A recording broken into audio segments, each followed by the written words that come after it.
One, two, three, four.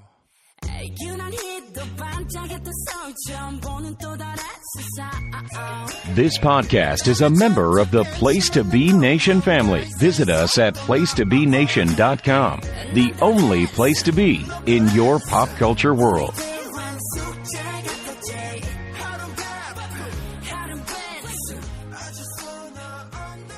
Say welcome everybody here on Stream Lounge. Welcome to those of you listening in Pop Forum as Blockbuster Rewatch on PlayStation Pop Experience. Joining me is Keith Langston.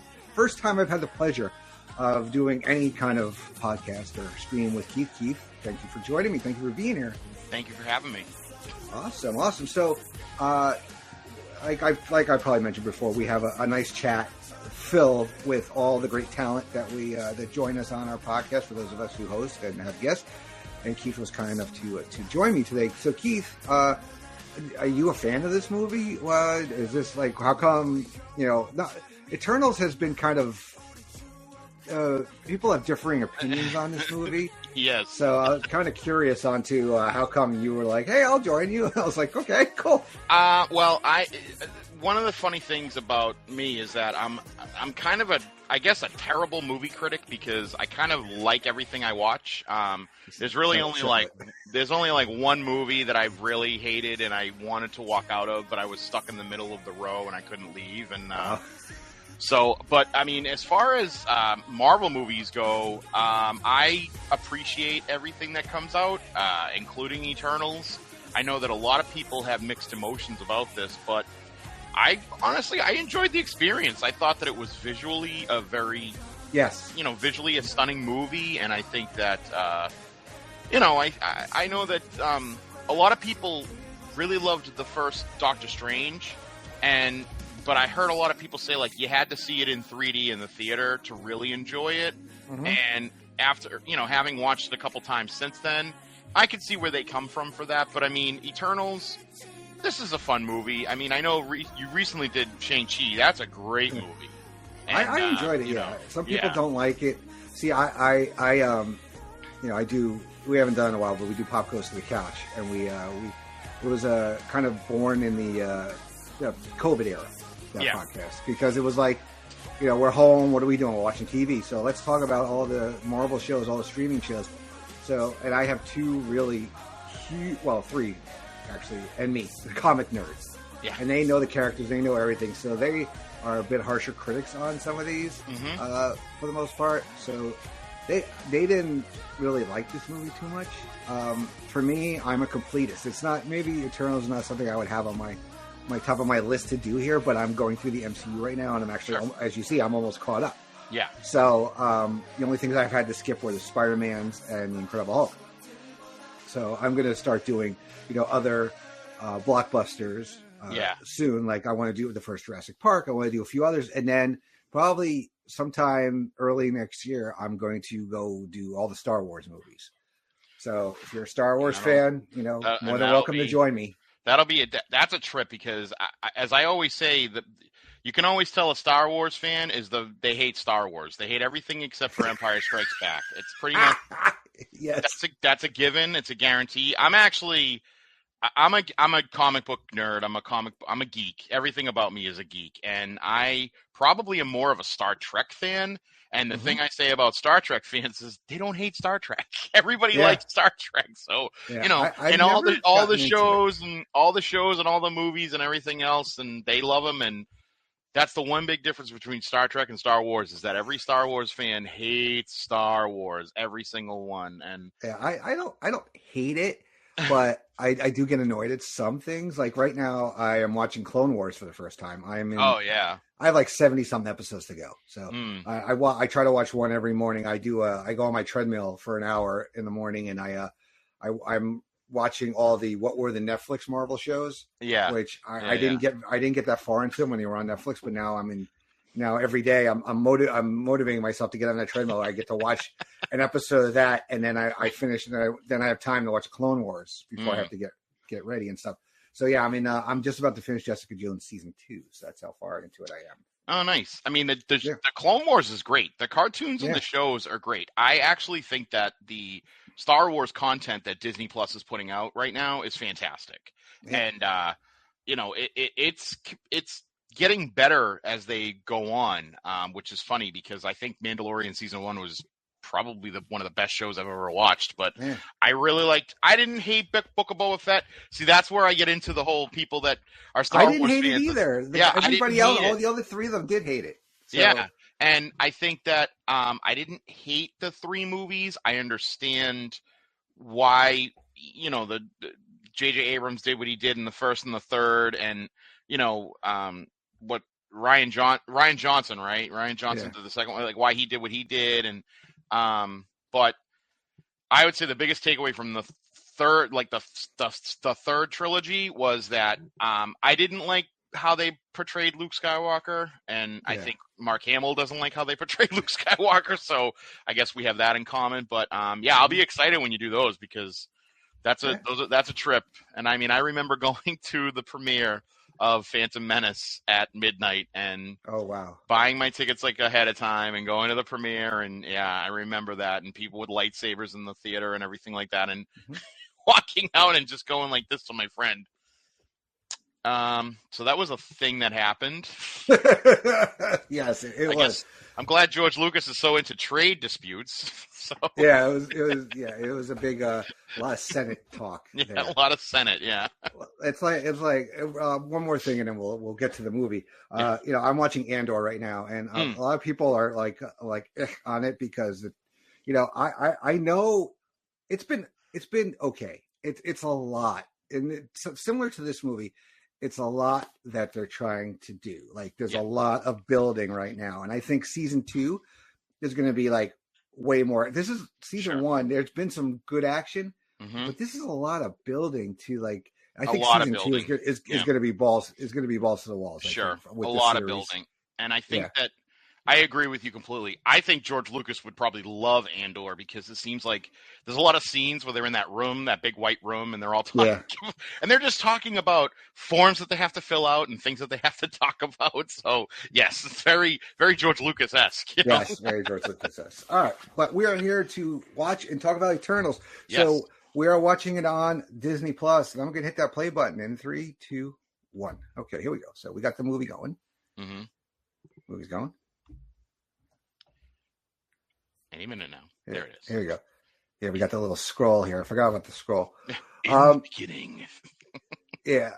I mean, we had heard about Celestials and stuff like that, and there's a lot of good actors in this movie. Not a lot I'm that familiar with. Right. Did you not watch Game of Thrones or? No. Oh, it's on my list. Like I think that's going to be. I had started Deadwood. And I only got about 8 episodes into it. There's not a lot for Deadwood. So once I finish these Marvel shows that I'm watching, I'm gonna go Deadwood, and then after that, I'm gonna do Game of Thrones. Right. So I try to do one.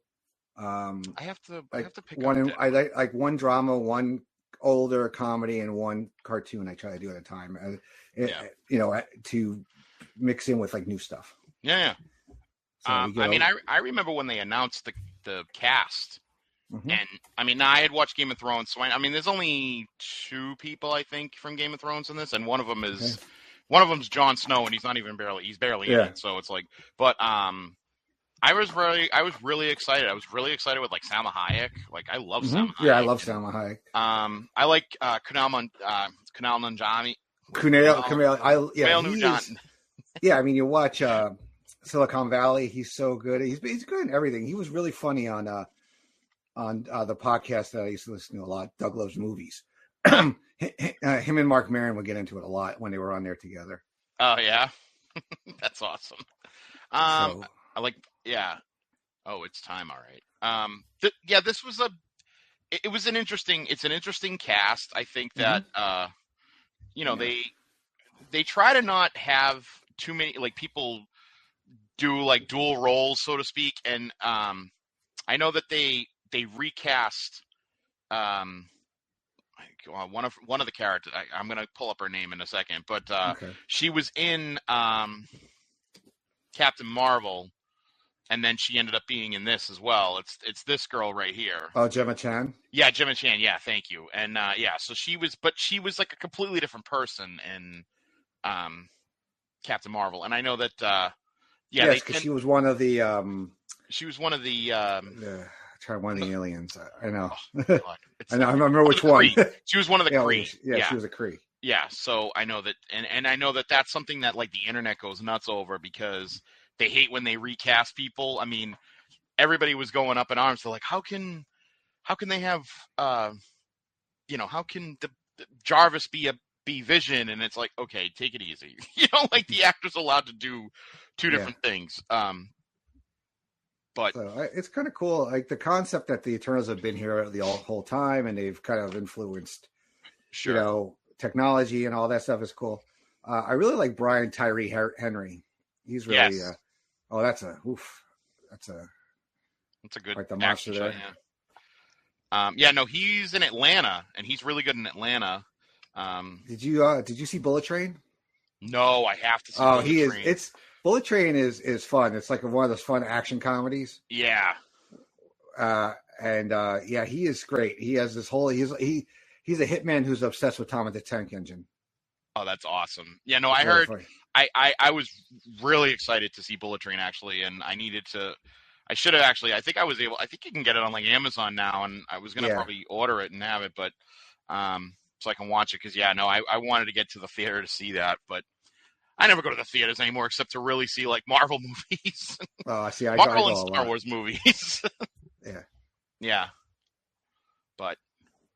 Yeah, and I mean, Angelina Jolie was a pretty big get here too. Oh, sure. Well, and I think that's the interesting thing about these big name A-list celebrities or A-list actors is that they're getting the opportunity to be in something that is going to be, obviously it's going to make billions or millions at least at the box office, and then they're also able to possibly have like a franchise. I mean, had this been a love child of the internet, there would be like Eternals 2, Eternals 3, Eternals 4. I mean, we're gonna see more Eternals though. They did. Oh, sure. I mean, they're gonna stick with it. I don't know Richard Madden, right? Is he from Game of Thrones? He was in Game of Thrones. Yeah, he played. He was Robb Stark. Okay. His infamous episode is the Red Wedding. When you get to the Red Wedding, I know. I kind of know what happens at the Red Wedding. I mean, I live and breathe on this planet, so it's pretty much out there. Lauren Ridloff, who plays Makari. I mean, I know her from Walking Dead. Mm.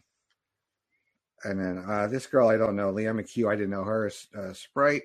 And then there's Brian Terry Heritage. Yeah. Barry Keoghan as Druid. Yes. I didn't really know him.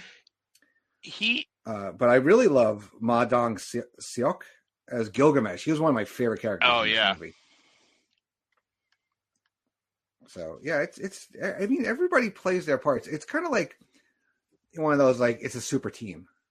Yeah. You can relate it to, Thundercats, Captain Planet, Voltron, or anything where there's a team and they all have different abilities or different powers. Right. And I think the main problem with this movie is that it's a cast of characters that not everybody knows. It was kind of difficult for them to really explore and explain who they were in a 2.5-hour movie. And then you have, it's a multi-layer team. So it's kind of, you almost have too much going on for this to be like one movie. And, because you have a team of, what are they? A team of 7, a team of 8. It's a lot of people to introduce, It's larger than the Avengers, pretty much in their original incarnation. Right. It really, I discussed this with the other guys, but this should have been a Disney Plus show. Yeah. Maybe not. Some of the stuff in here should not happen, but there should have been maybe a Disney Plus show where each episode was kind of dedicated to a character. Exactly. Kind of thing where we're gonna give time for you to get to know these people. And then let's bring them together on the big screen. But, this was a COVID, things had to change with the pandemic. I actually had the exact same feeling, though, when I walked out of the theater. And I was like, this would have been a much better show on Disney Plus where, like you said, you'd have X amount of episodes. You can do that. You can develop it. Considering that, I think Falcon and Winter Soldier could have been a movie. Yeah, it could have. Probably would have been a great movie to watch, I mean, at least a 1 or 2 part movie, and then, but I think that, yeah, I mean, they were trying for something here, and I'm not gonna fault them. I mean, the movies made them so much money in the first 3 phases. Why not, Yeah. Yeah, they're allowed to take risks. Sure. In fact, then they got Chloe Zhao, who was fresh off an Oscar. Right. So, right. I mean, and she ain't directing no Disney Plus show. No, and the movie right before this was enormous. Shang-Chi was a big hit. So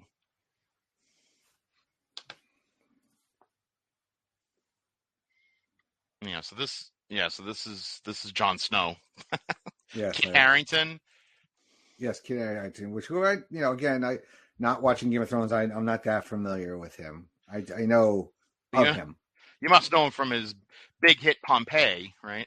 No, I didn't see that. Oh, you didn't see Pompeii? Oh, you were the one that didn't see Pompeii? Yeah. I don't think anybody saw Pompeii. Yeah, no.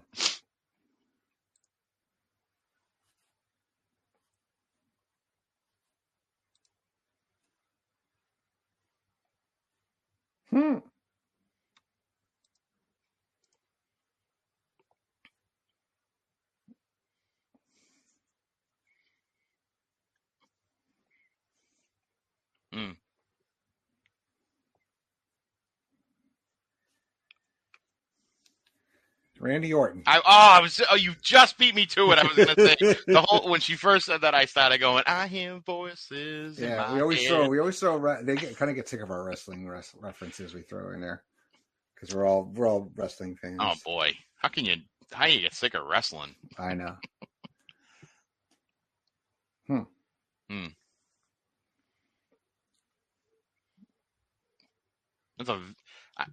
I don't even know. Does London have earthquakes? That's one of those. Yeah. Kind of weird. That's a Pete question. Like Pete would always ask that kind of a question. Like now, I've been earlier today. I did a little research on seismic activity in the United Kingdom. That's something like Pete would say.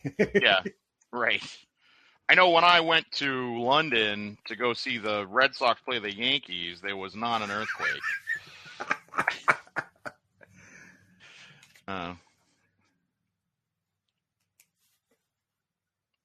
No, I looked it up just for people. Of approximately 200 earthquakes are detected each year in the United Kingdom, of which 30 are noticeable. So just if anybody's interested. Never hear about them.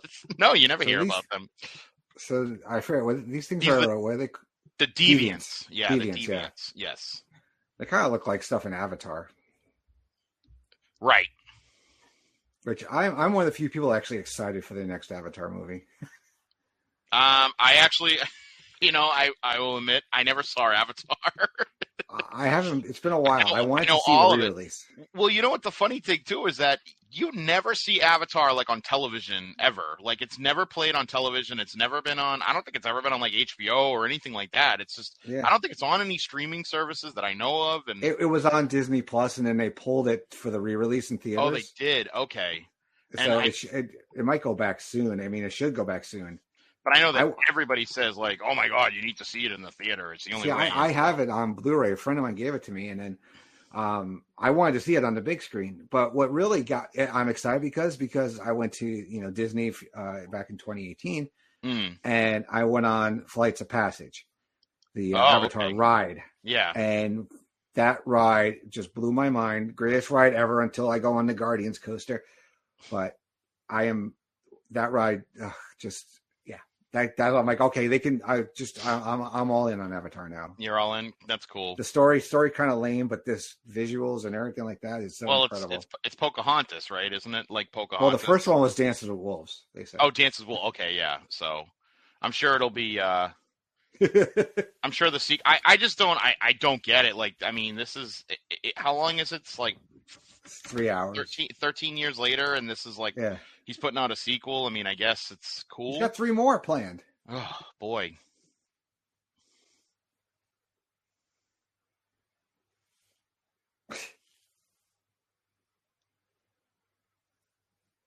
Oh, boy. I don't know. What do you think about if you're being stuck, having eternal life, but being stuck like that, like as a child, so to speak, like kind of like what happens in Interview with the Vampire with Claudia. Yeah. I mean, that sucks. I mean, I guess if you should be able to grow to a certain age and then 18, 19, 21, let's say 22. You're 22 years old and that's what you are for the rest of your life. And that's cool. It's funny you mentioned Interview with a Vampire because she kind of looks like, she kind of looks like what, who was it? It was Kirsten Dunst. Yeah. So it's kind of funny. Oh boy. Yeah, these deviants were cool. It was a cool effect with them. Yeah. I liked how they looked, and I'm a big Lego fan. I don't know if you could tell on the back. If you look in my room, I have Legos everywhere. Oh, but, in the other room, I have a bunch. I just finished a set the other day. I'm actually working on. What am I working on right now? I just got the Justifier, which is from. It's the new. It's one of the new ships from Star Wars. It's Cad Bane's ship, and but I'm, I loved that they had the Eternal sets were great. I didn't get them because I knew I was going to have to get every single one, and I didn't want to get one because then I knew I had to get everyone. So yeah, they're great. I've been doing the Lego cities, and what happened here? Why did the screen go up there? I've been doing the cities, and I just finished the Jurassic Park one with the T-Rex attack. What happened? You drop out? Or lose Keith? You lost Keith for a minute.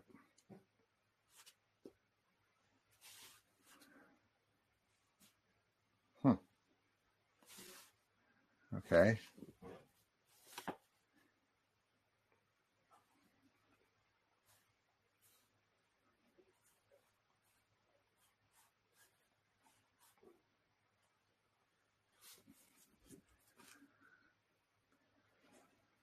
Yeah, I'm trying to figure out what they were, their design. Like, I don't know how comics accurate they are, but they're pretty scary.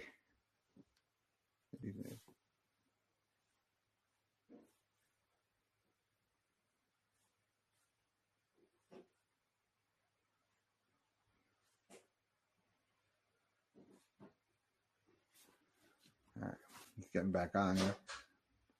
There we got this guy coming in. This is Icarus.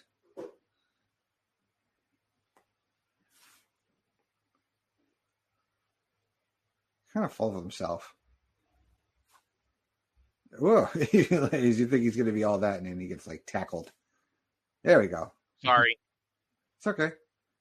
We just had Icarus just join the fray. Icarus joins the fray. Icarus, yeah. Icarus. Kind of a bit of an ego there on this guy. A little bit. Mm-hmm. Well, if you're basically like Superman, you have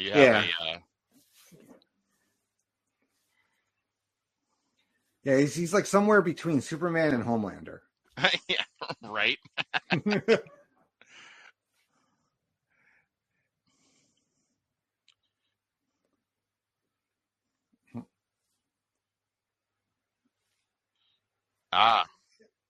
What's cool about them too? They're not just pretty mindless monsters. They got some something else going on there underneath. Yeah. Well, and that's the funny thing about this particular deviant that kind of was sort of stealing all the well, I know we're spoiling anything, so I won't talk about it just yet, but for a movie that's been out for a few years, but Sprite's got a little crush there, you see. Oh yeah.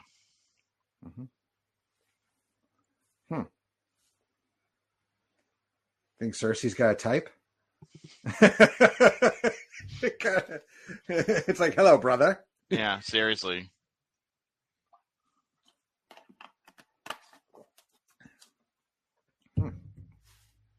Yeah, I need to get out of there. Oh boy. Yep. It's a lot. It's a lot to take in there. That's one way to break up with somebody, right? Yeah.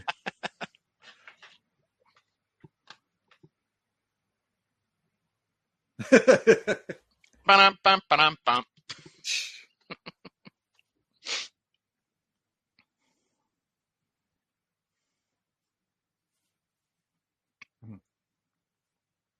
Who wants to be a giraffe? No, I don't think I'd be Like, a out of all giraffe. the animals you could be, I mean, it's kind of cool with the height and all that stuff, but you know, they're kind of awkward. You know, you ever seen a giraffe try to drink water? It's No, not fun. no. I mean, they're very, very susceptible to lion attacks. I used to watch a lot of Yeah, nature films absolutely. when I was a kid.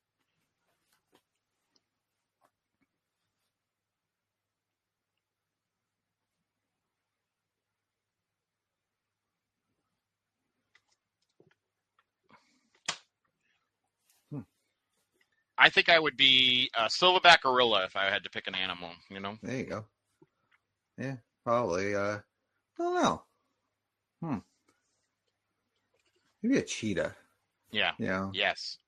because they're fast and you know they don't really get hunted like you know people like you know poachers don't really go after them. They No. go after the lions. No, absolutely. Yeah. I've watched a lot of those Discovery shows as well, and yeah, the cheetah's pretty awesome. Yeah. But I like this aspect of the Eternals where all the stories throughout human history have been because of them, basically, and I like that, which I thought was pretty cool. Yeah, they're like the Watchers, but active. Yes, and I think it would have been a fun thing to explore, like you said, in like a Disney Plus show, you know, where they go through time, because when they do this part where they start going through their time, it's really kind of neat. Yeah, that shows like where you know what they were responsible for. Right. Mm-hmm. You know, they could do like a Disney Plus show, like the history of the Eternals, something like that. And each episode they dedicate to a different little time period. Sure. That way they don't have to have them all, and they don't all have to be in every one of them. You know, because they probably couldn't afford them anyway. But right, yeah. But I think the cost would you know of doing that would benefit the overall storyline. Right.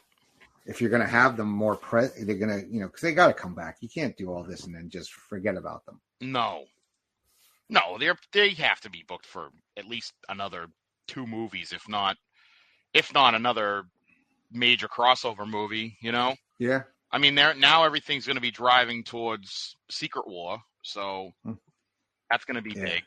And Kang Dynasty too. Yeah, the Kang. Yeah. I'm excited, man. The trailer for Quantumania was pretty. Oh, it looks so good. Mm-hmm. And Wakanda Forever. I mean. Oh yeah. Bring I'm very excited. I was excited for. I saw the Wakanda. I saw the Ant-Man trailer, and then you see the Guardians Christmas special, and I'm like, this looks great. It does. So. Yeah, I'm sure plenty of there'll be a few people doing the Guardians Christmas special on Sure. Lounge. Not sure I will, but yeah, I dug Werewolf at Night too. Yeah. You know, I hope we see Man-Thing more. This guy, I love this guy, man. He's like my favorite. You know, because then also the other thing, like, what animal would you be like? Which Eternal would you want to be? Which power would you want? Obviously, a lot of people want to be the Superman one, but would you want to be the powerful guy? Would you want to be the shapeshifter? Would you want to be the one that can control the weather? That's a good question. It's like which X-Man would you want to be? It's like that thing. I always said if I was going to be an X-Men, it would either be Nightcrawler or it would be Magneto, and it all had to do with because I didn't like sitting in traffic, so I figured if I was Magneto, I could lift my car and just fly away, or if I was Nightcrawler, I could just teleport. So. Mm-hmm. Yeah, see, this is cool, like showing them in Babylon in 575 BC. Oh, I was so on board with this. I love this. Yeah, the Hanging Gardens, which is one of the 7 wonders of the ancient world. Mm-hmm. I mean, it's visually, I mean, it's really cool. It was visually stunning. Yes, absolutely. But it's so much to cram in 2.5 hours. Right. And then it's like you get to this part where, where she's talking to the Celestial. Yeah. Kind of like if you watch Mork and Mindy, Mork, Clark, and Orson, come in, Orson. Right.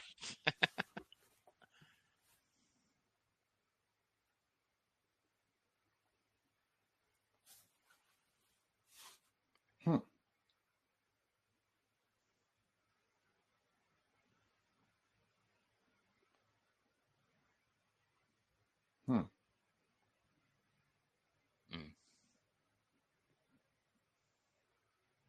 Like, and people are wondering what it's going to lead to too. Like with all the Celestials and all that stuff. Like, is Galactus and all that stuff, right? Because Galactus is a Celestial, isn't he? Right. I think it's.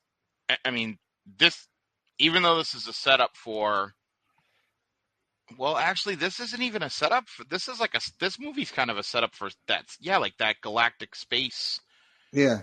And which doesn't really fit, I think, in where they're going with Phase 4, which is really the multiverse and kind of that.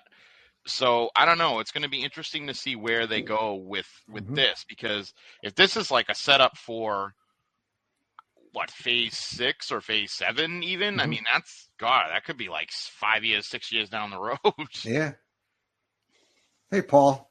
I'm sorry. Paul is another one of the great people here at Extreme Lounge.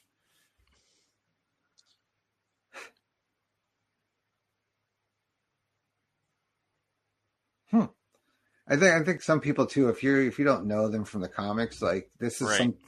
you're asking them to buy in on a lot. Like this guy just, hey, it's an engine. What is it? It's right. Like, okay, how do you know what an engine is? Did you just make up the term engine? Right. Exactly. Right. Yeah, they're not ready for this. Give them a horse and a cart, man. I know you're not ready for that yet, but your kids are gonna love it. Great line there. And I did Back to the Future, and it's on here as well with Lee Elias. Nice. It's my favorite movie, Back to the Future. Love that movie too. Yeah. So he went from an engine to a plow. Like that's a handheld plow. No less. I know, right? That's fantastic.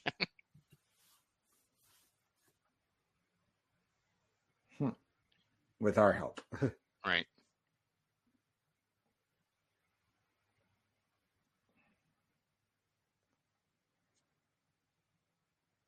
And she's telling the story here. Yeah. I mean, it's pretty mind-blowing to see this kind of stuff back then, because there's no, we didn't have the fireworks and light projections and all that stuff. Oh yeah. No, it's a great story. These historical kind of flashbacks are great. Angelina Jolie's a big get, but I could do without Angelina Jolie. Yeah. Every time I see her, I don't know. I think of some of the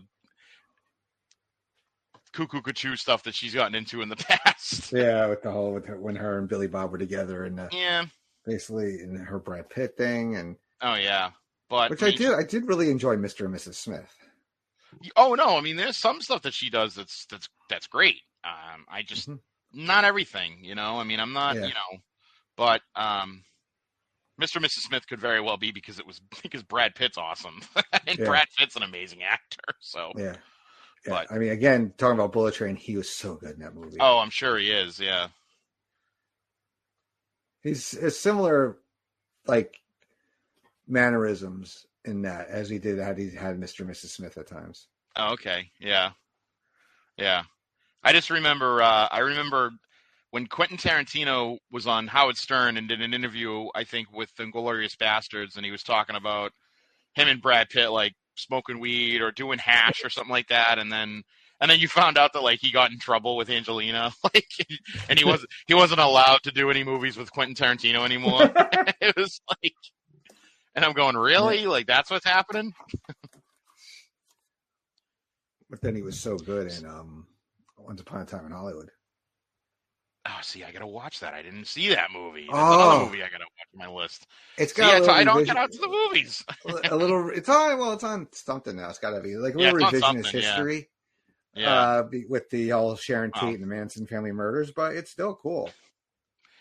Like Inglourious Bastards, how we didn't realize that Hitler got blown up in a theater in France. Yeah.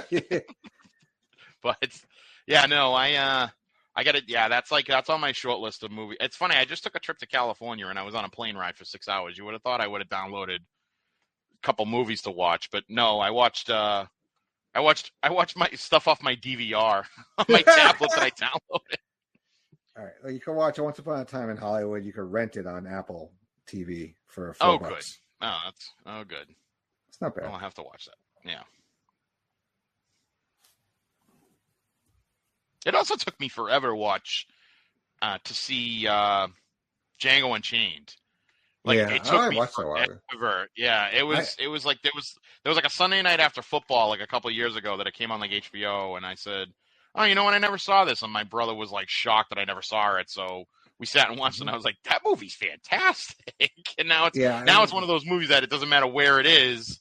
If I turn it and I see it on, I finish the movie. So yeah, you have everybody's got their Shameless. I mean, it took me forever to watch The Godfather and some other things. Yeah, which I finally did watch. Yeah. I mean, I have like Carlito. Scarface is. I still haven't seen that. Oh yeah, so. Yeah. So we're coming up to a history-making event here, which is, I believe, this is the first sex scene in a Marvel cinematic movie? Yeah, I think so. I think this is it. If not, it might be. I feel like it's right here, but it might be later on. But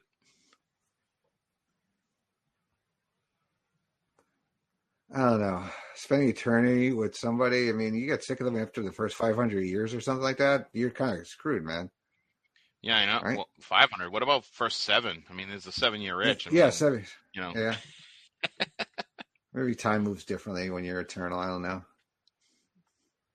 Yeah, probably.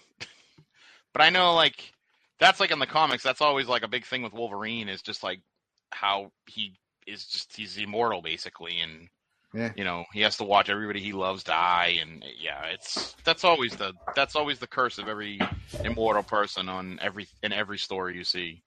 Mm-hmm.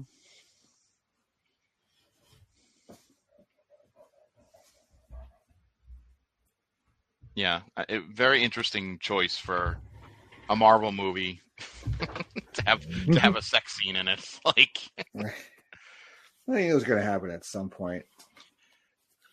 But you know, actually, now that I think of it, technically, there is a sex scene in Iron Man, the first one, right away. Yeah. When he sleeps with Christine Everhart, you just don't see anything. I mean, this is as graphic as you're going to get for a PG-13 movie, but yeah, you know, they're not going to show much more in this ever, I don't think. No, but they're actually like, it seems like they're showing like thrusting, like that's very odd for a Disney movie. Daddy, what are they doing? They're just hugging on the beach. Yeah. Well, that was the odd thing is that, you know, so I usually go to the movies with my brother and my nephew, and I think at the time this came out, my nephew might have been 12, and so, you know, they really haven't had that kind of talk with him yet, so it was kind of odd where, you know, I said to my brother, I go, you know, this has like a sex scene in it, and he's like, really? I go, yeah. He goes, ugh, okay.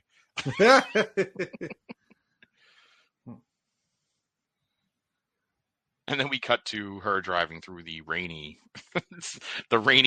field side of England. Yes. South Dakota, even better. God, who wants to live in South Dakota? I don't know. People who are just not content with the cold weather of North Dakota, I guess.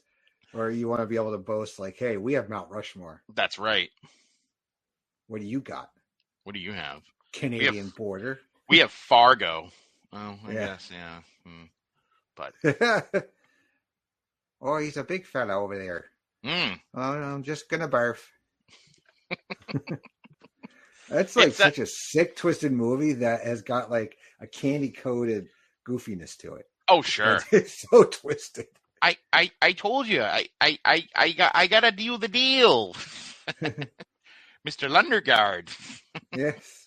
That's a great movie. That movie makes me laugh a lot. They put a guy in a wood chipper though, that's the thing. I know. But that's a great scene. Especially since it's like Steve Buscemi, which is even better. So yeah. So here we go. We got the death of Ajax. Mm-hmm. I'm glad though that they,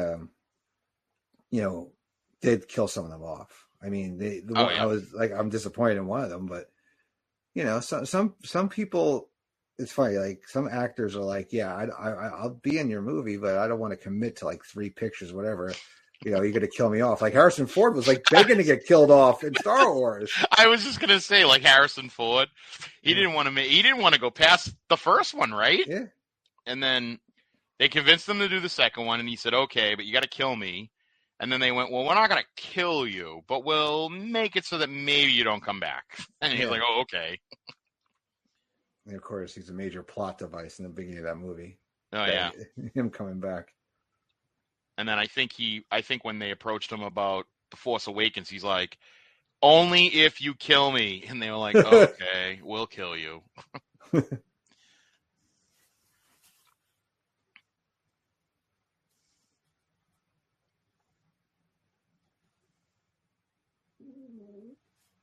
Oh. Yeah, see, that's what I like about this is that they start this theory that they could absorb the powers even though none of the deviants had ever done that before. Mm-hmm. And I like that. Yeah.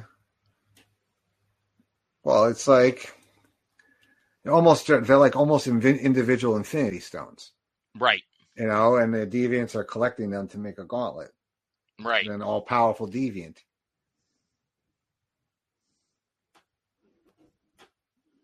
So so now Cersei becomes the leader now. Mm-hmm. She gets the intercom link to Charlie, basically, like in Charlie's Angels.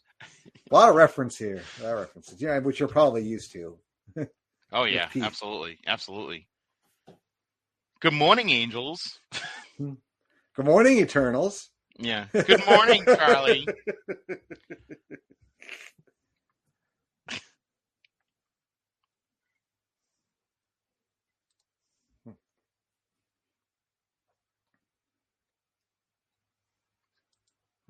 He's pissed because he thought he was going to be the next one. Right. So then whatever that is. Yeah.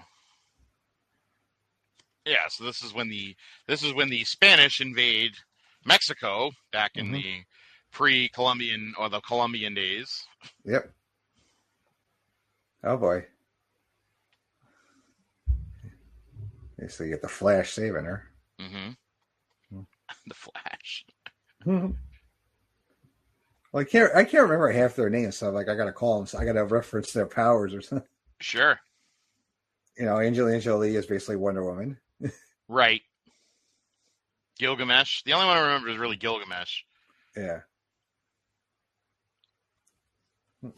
But like Gilgamesh he could create like what, like a power thing? Yeah, like gauntlets, right? Yeah. That's kind of all he does. But then you have, I don't know, just odd. I think also too, like that's kind of probably what people didn't like because they're like too similar to other characters. They, maybe they were kind of people could consider them derivative. Yeah. But they're not. They're different. But it's hard because there's only so many powers you can give these people in different, companies. Yeah, I mean, how many X-Men have had telekinesis or Yeah.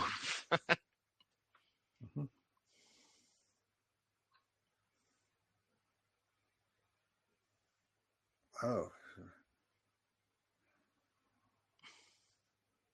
Yep, she's going nuts. Yeah. Like heel turn. Heel turn, yeah. Uh-oh. Oh, no, you didn't. Mm.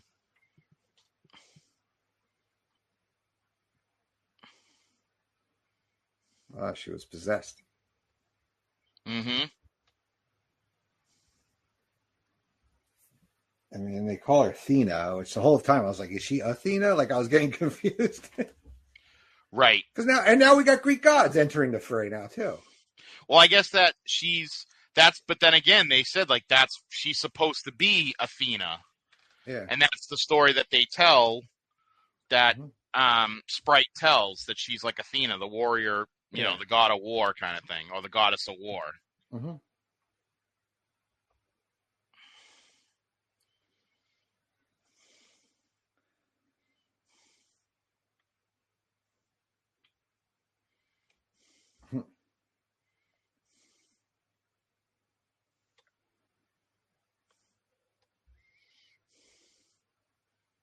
I remember they did that on Super Friends where they had all like the women possessed. Yeah. Taking over the world. I think it was Medulla was the name of the villain.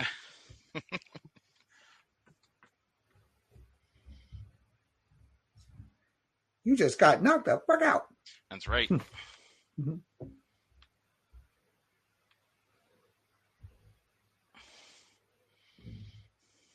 Yeah.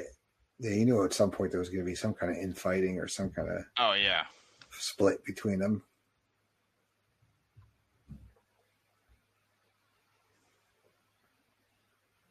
Fastos. That's right. His name's Fastos. Mm-hmm.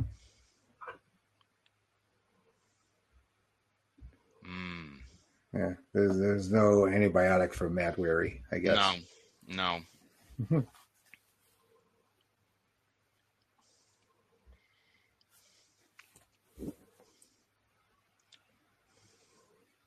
She won't be Athena anymore. Maybe it should be somebody cooler. I don't know. She's going to be Sarah Connor. That's who she's going to come.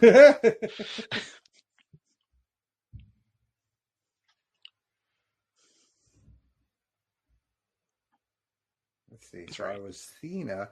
How about I'm just nah? Yeah.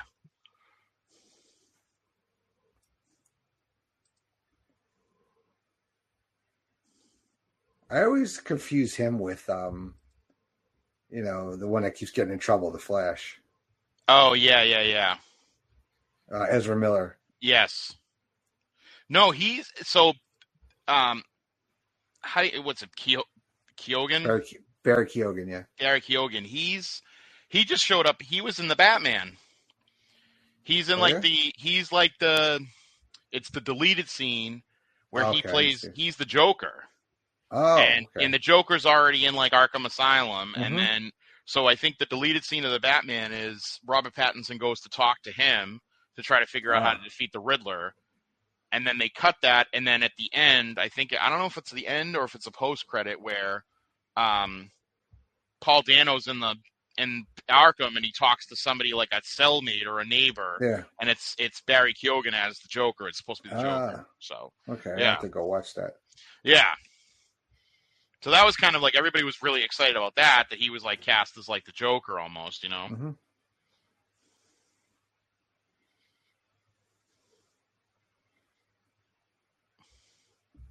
Yeah, because not only does Richard Madden, his character have Superman powers, he kind of looks like Henry Cavill too. He does. Like you could probably have inserted him into the DCU and have him just go right on being Superman. You know. Yeah. And probably nobody would have cared. Like how they almost substitute Jake Gyllenhaal for Tobey Maguire. Right. It wouldn't have been much of a stretch to get people to buy in. No, not really. Well,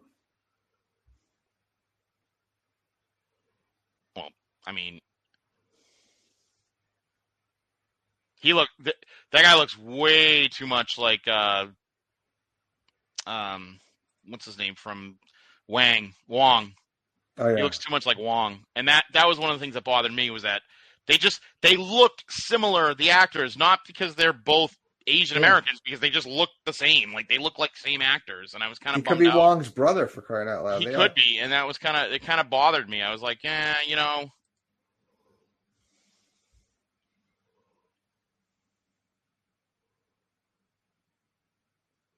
Ooh, she's put him in his place. Oh yeah, she's like, you better shut the fuck up. Better recognize I'm the leader of this outfit. No one gives a shit what you have to say, Icarus.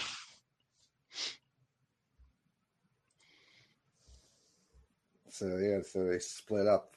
Mm. What's funny is too to film this. What's her face? Lauren, the hearing impaired. Yeah. Girl, they I don't know. Do you watch Lauren Ridloff? Do you watch her? Do you watch Walking Dead? I'm like I just can't quit it. It's almost over, thank God. But they didn't want to kill her off, but they had to write her out for a while, so they had her trapped like in a cave-in. Oh, okay. When they couldn't find her, they didn't know if she was alive or dead. And now we get the Steen Stealer here. I stopped watching. I stopped The Walking Dead. Right. It was like the season where they went to war with Negan. Wow. That's what, like, at this point, probably 10 years ago, maybe, or 5 years, 6 years ago. At least, yeah. Like I missed all of like when Rick died, and then. Well, he didn't die on the show. No, he doesn't die on the show, right? Yeah, they write him out. He's coming back in these movies that they're doing. They're gonna do movies of that now? They're doing but they're gonna be TV movies, like 3. I think there are 3 movies. Oh boy! Because there's been other offshoots.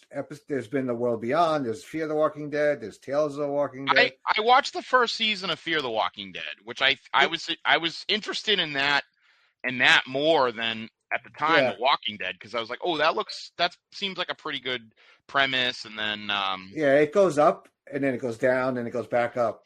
Yeah. Mm-hmm. So yeah, everybody. He's probably the Steen Stealer of the movie, though. Kumail. Oh yeah. As Kingo. Yeah. I mean, because he's kind of, he uses it to his make himself famous and rich. Basically, he uses yeah, like that. He's friends from college.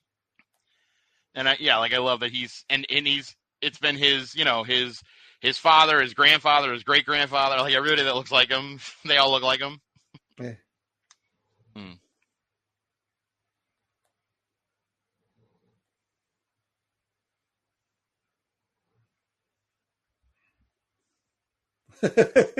He's also another good addition. Yeah. The best eternal. Yeah. Harish Patel as Karun. I like he goes, we're getting back to, like, the band's getting back together. Mm-hmm.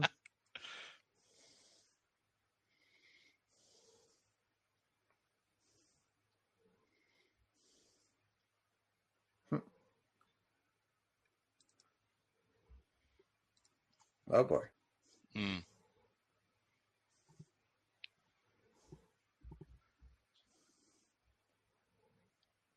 It's like, but I'm like a famous actor. You don't understand.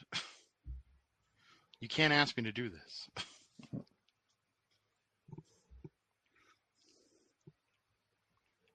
I just love it. It's like, it's so funny. He just starts shooting a movie.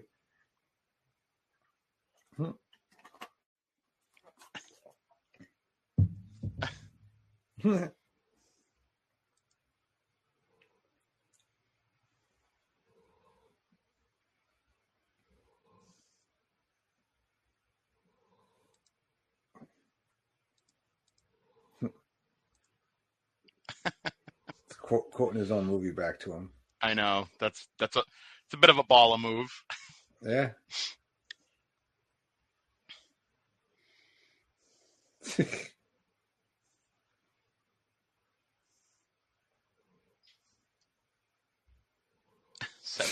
years. I mean, do they have to? Eternal? Do they have to eat?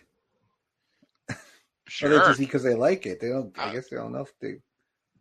Well, I don't know. It's so weird. I don't know the rules.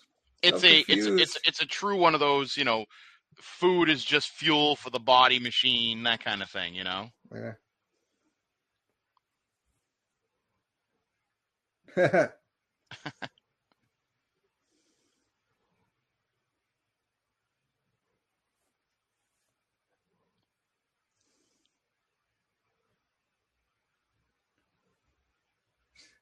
He's like, I'm on Insta, man. Leave me alone.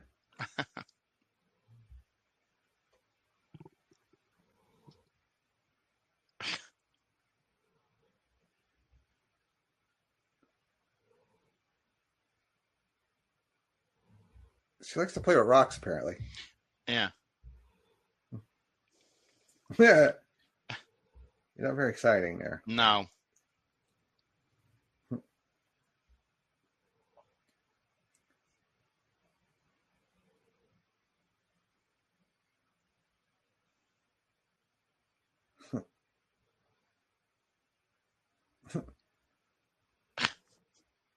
They're playing with apps.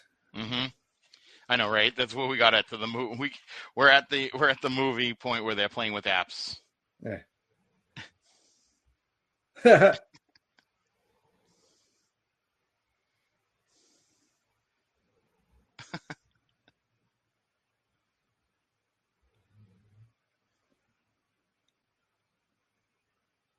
Really?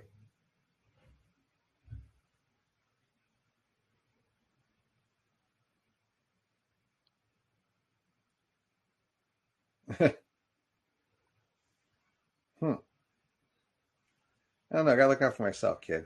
Sorry. Well, I mean, she can change. She can do like holograms. Can't she change her appearance, like at least in a hologram form? I mean, I guess that must be tedious having to do it every time you leave the house. But yeah, no, I think she's a shapeshifter. She was in that bar talking to that guy. Maybe she can't hold it for that long. No, I think it's only like a hologram. I think, but I could be, I could be wrong. There was something about this actress that it was kind of annoying to me as well. Like I wasn't that thrilled.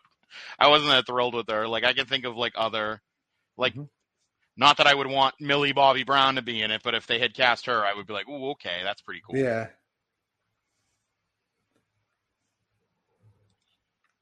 Oh, somebody who like all of a sudden turned into like a starlet overnight. Mm-hmm. Like you saw her, she's like when she first started, she's like, "Oh, I'm this sweet little British girl that can do raps on the Tonight Show," and now she's like all blonde and Vixedex. Oh yeah. Sorry, my dog decided to get up under my feet. That's okay. Probably my cat jumped up on up on where the computer was earlier. So yeah. Oh, I'm sure the cat will make an appearance, and he's a big boy.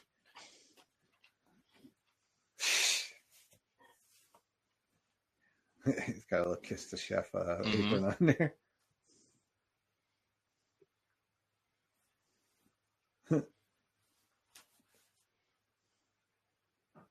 Kinda.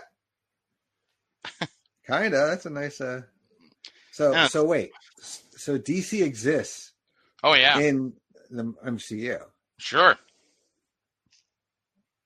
But they're not real. No. They're comics. Yeah.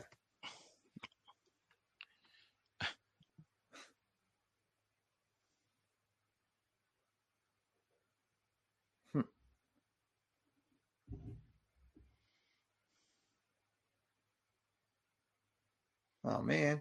That's a pretty. Oh, there it is. I was gonna say that's a pretty good. That's a pretty good crust that was staying on there for. I know. Yeah. Holding a cast iron that just comes out of basically a brick oven. And he just broke the cast iron skin. He just ripped it apart. I love my cast iron. I ate 3 of them. Oh yeah, cast iron's great. And now Angelina Jolie's back to being Girl Interrupted here. So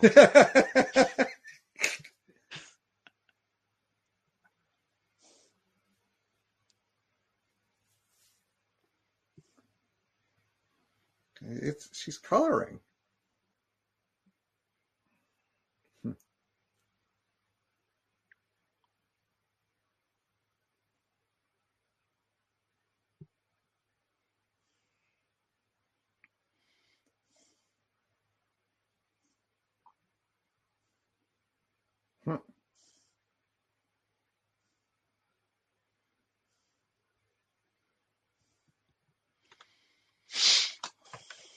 There you go.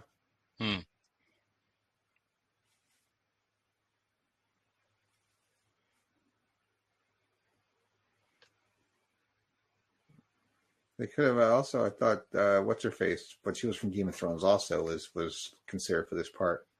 Maisie Williams, I think. Oh, yeah. Yeah, like that would have been, she would have been awesome as that as well. I mean, I don't want to say this girl did a bad job. She did a good job. There was something about her that it probably is how she's playing the character, which is great because she's playing it, in a way that makes you not really love her, Mm-hmm.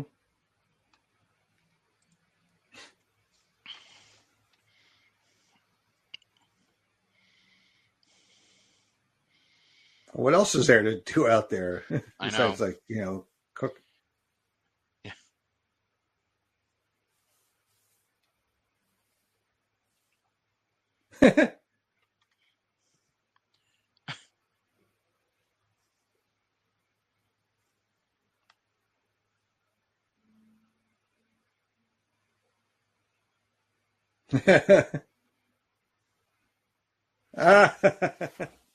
That's messed up.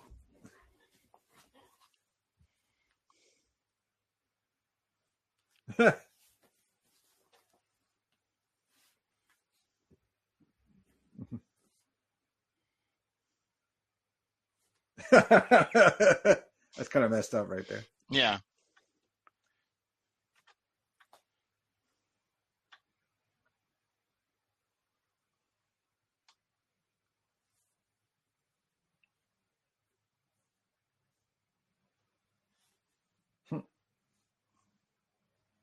Oh man, Ooh. that's quite the blow there.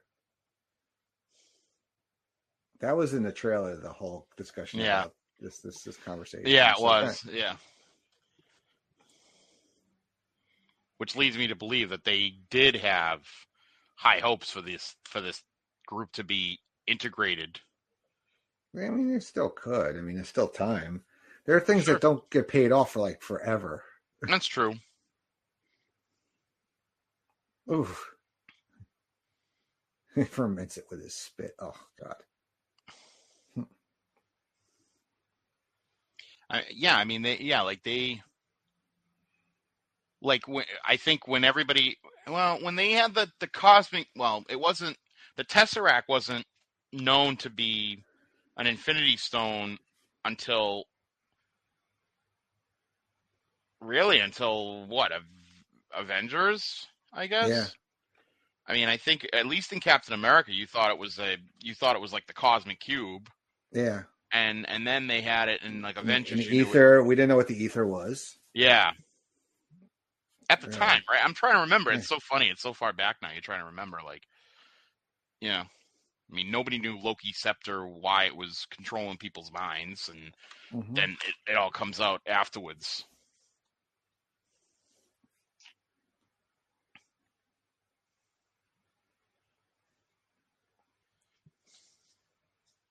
Oh my God, that was such great. Probably how many time, how short a time they had to do this each day to shoot this part. Yeah. Just how perfect the light sits over it. Oh yeah. This is where you see like true, the artist that Chloe Zhao is. Yeah.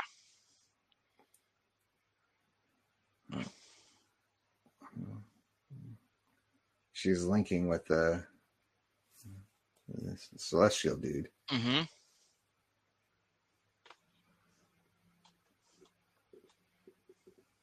There's so many names to remember. I just can't remember all the character names here and there and everything.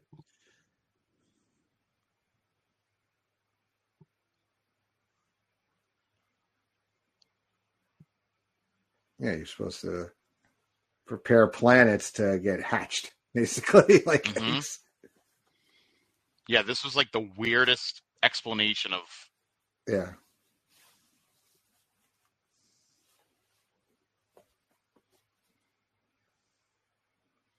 Like this was the plot of Guardians 2. Yeah, pretty much. Yeah, that we're going to impregnate these planets, and it's your job to make sure the baby comes out all cool. All right.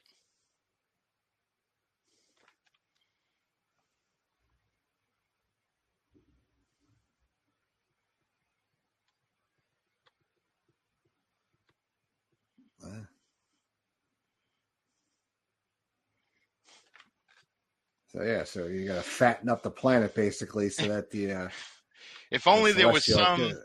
if only there was something that would, wipe out a large population of Earth in, say, 2020. Yeah. Geez, maybe this would have prevented it.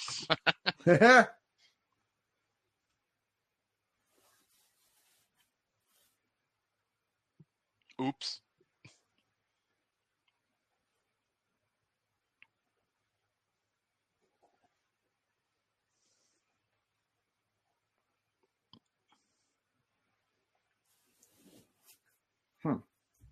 Yeah, what's a few billion lives for this one giant ass space robot, dude? Right. Mm-hmm.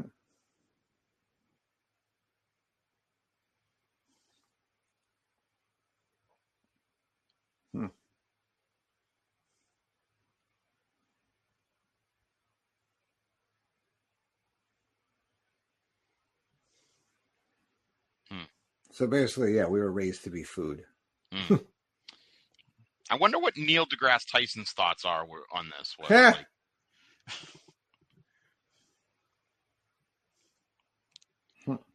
Is Earth with Saturn rings? A lot of episodes of the universe, so. Mm-hmm. I had to, for what I do, I had to reformat like a lot of them for H2 years ago, so I got to watch a lot of these things. Between that and Ancient Aliens. Oof. Mm-hmm. God. Imagine getting Giorgio on here. I don't know. Can we fit his hair in the little box here? I don't know. Maybe. He'd have to stand like all the way back. Like He'd have to go all the way back. So there is no planet Olympia. This is what she just finds out. Yeah, it was. They were made, and they were given this backstory. Mm-hmm. It's kind of like the Matrix. Yeah. Yeah, they're batteries. Mm-hmm.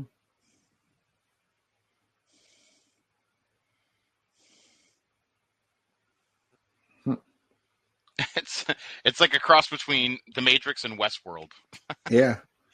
Oh God, I bowed out on that. I just had no idea what the hell's going on. I was very confused with Westworld. I mean, maybe I'll go back and try it again, but You know what my biggest thing with that is that I think the first episode is like an hour and a half long, and I'd have to go back and rewatch like the very first episode to get like back into it again. And I just remember watching it being like, it was okay. And so like I'm kind of like dreading having to go back and rewatch it all again. Mm-hmm.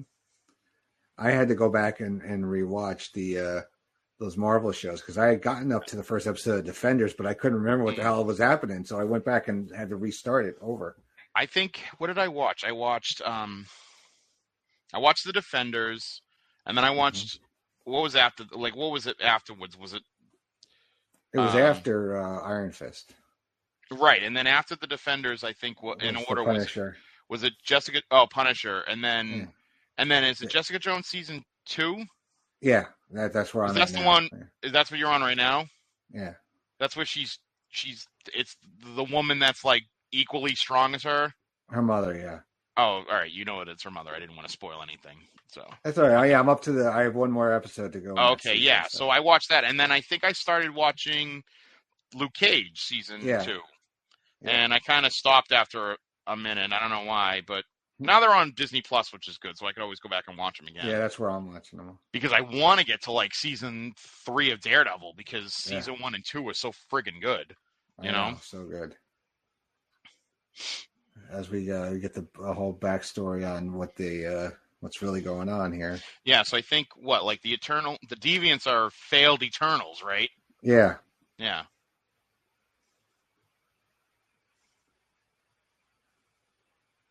The Prime Eternal.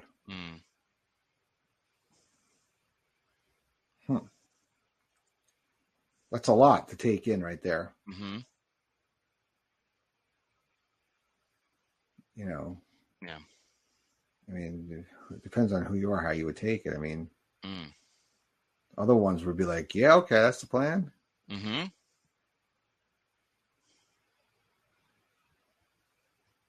Fancy robots. I like that she came back and immediately told everybody. Don't tell anybody, Cersei. This is important information for you to know. Okay. Hey, guys, listen.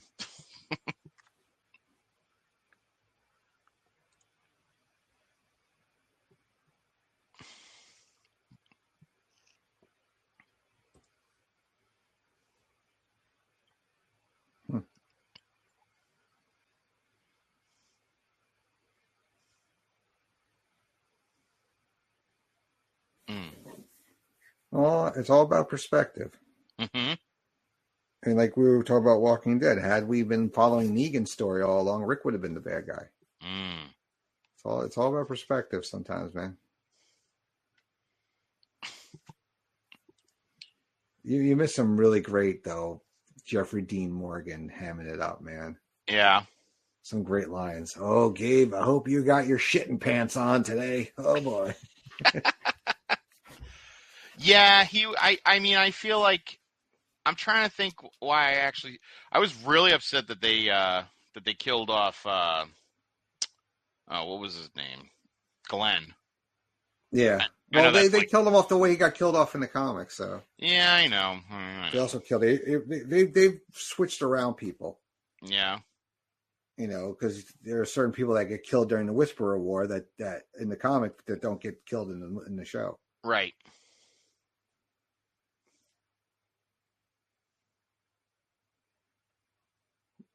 The saliva beer. I was about to call it spit juice.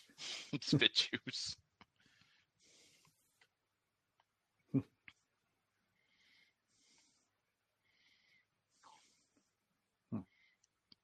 There's only 2 left that they have to find. Mm-hmm.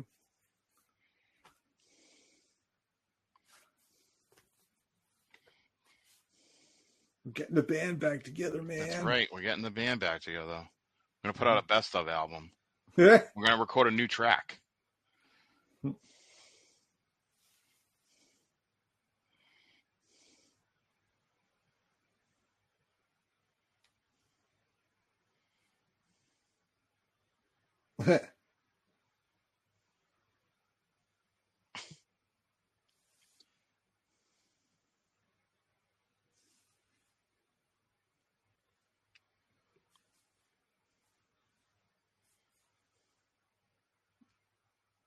Uh-oh.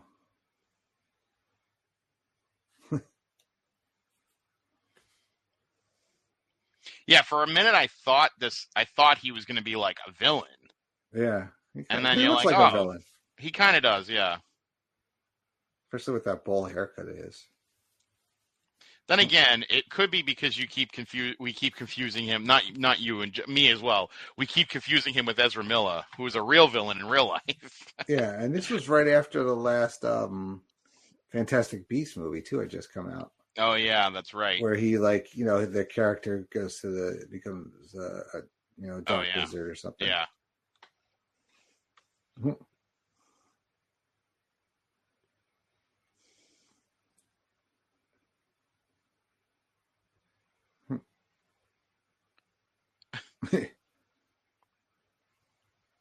You can edit it out later, man. Just keep recording.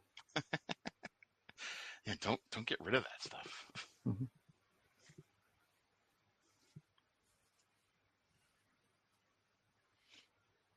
Ooh.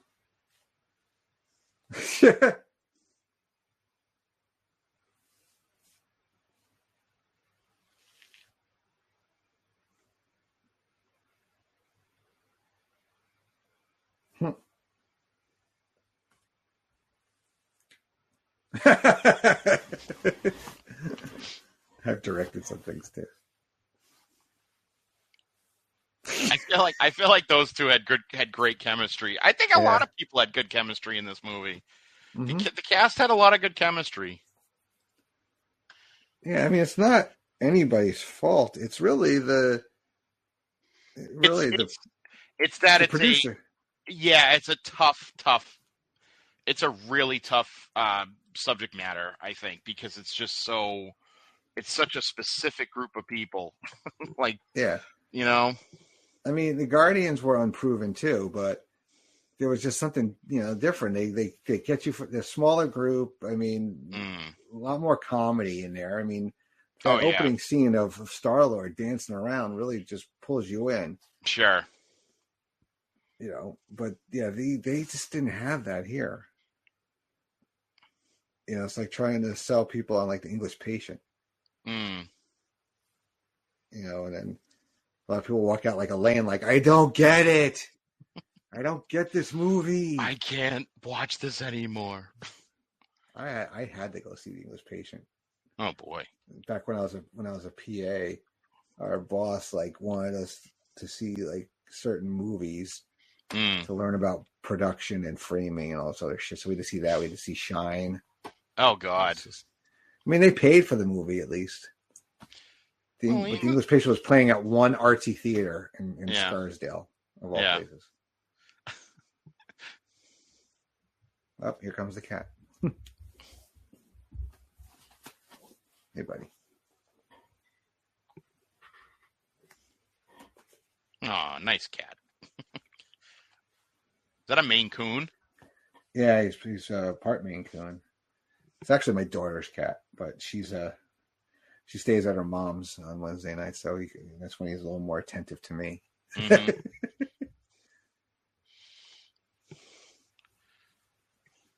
Hello, buddy. You want to watch the movie? Oh, that's cool. Like, I'm looking up like Barry Keoghan's. He was in Chernobyl. He was in Keoghan. Yeah, he was in Chernobyl. Oh, I never saw that. I heard it's really good though. Oh, it's fantastic. It's depressing. It's depressing as all get out. But I mean, just because like everything that happens in there, you're like, oh my God, that really did happen. So it's just. But he's a very bit part in it, but he's kind of great in his bit part.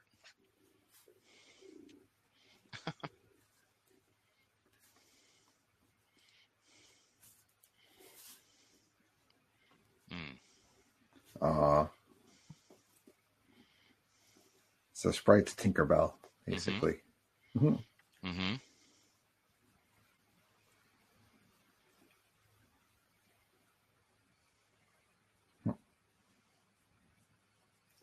Yeah, what was the purpose of her being like a kid? Yeah.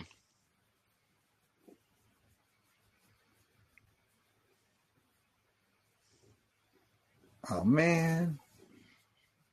That's expensive.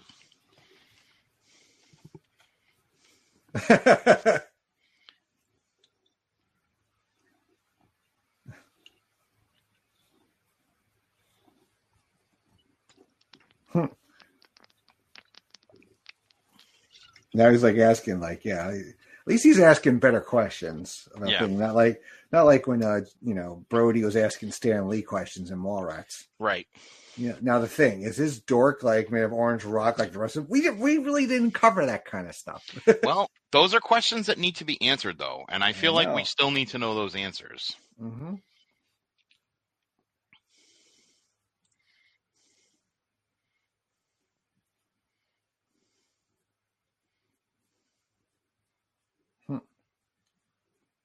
Mm-hmm. Yeah. I'm not afraid. You should be afraid.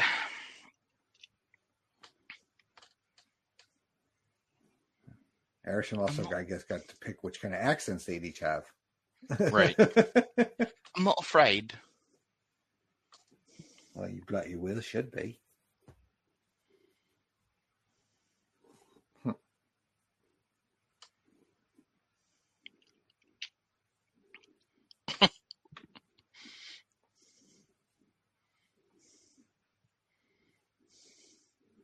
I'm curious why they decided to, she was already cast, and why they decided to go with her again. I don't know if they ever gave the reasoning. I mean, she's great in this, but yeah, if I find it interesting, because I like now that I'm like kind of like looking at her, like, I see it now a little bit. Oh boy, there's one that can fly.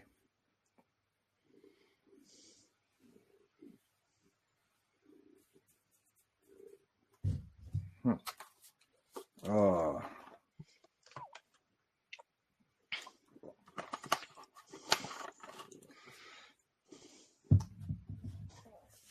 Kinga to, kind of stepping up.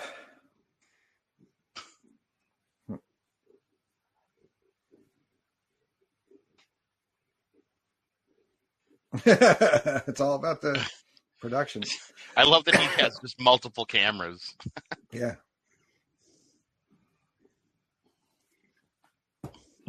Always putting backup for your backup. Yes. Yeah. Oh.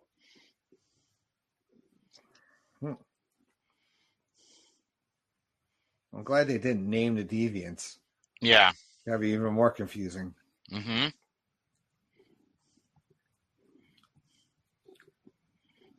Like, look, it's like Panther deviant, and then there's right. There's a pterodactyl deviant. Right. Oof. Or giant eagle deviant.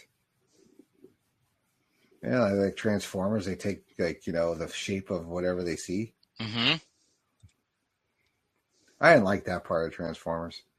No. I don't know why I didn't like about the Transformers movies, but didn't like that part. Ooh. Oh. Oh, and this is the like the lead one. This is the rogue. This is the rogue version of Deviants. Yeah, the one that steals the powers. Yeah.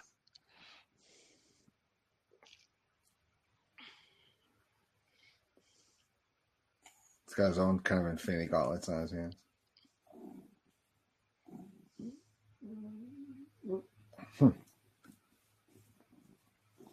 Uh-oh. Yeah, it's not only do we got to fight demons, now we got to fight one of our own. Well, it's like, channel her anger and rage in a way that it fights that person. Yeah.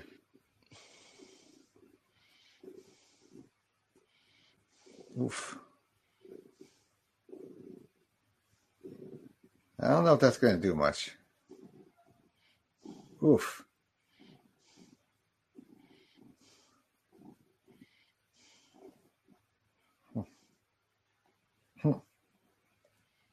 Now you done gone one, pissed it off. Mm-hmm. You done pissed it off.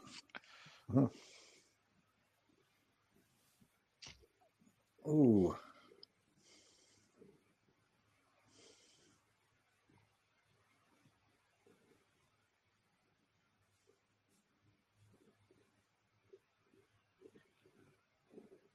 It's like, all right, fine. Mm-hmm. I'll let the puppets go.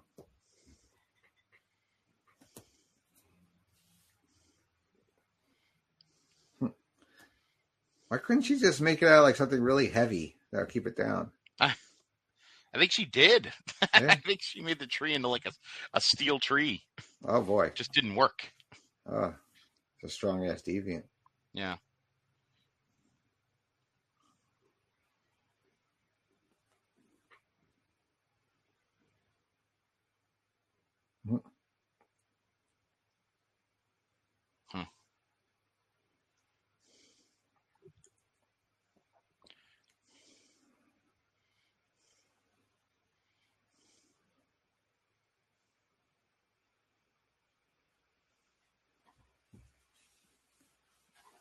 That's a true hero.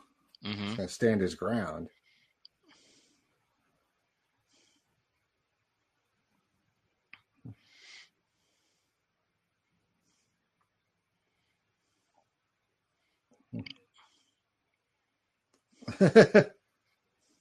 Oof.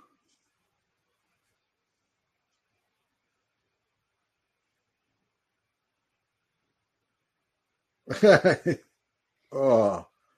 It's like using like a line for this movie. Oh, it's got deviant blood on him. No, it's like green.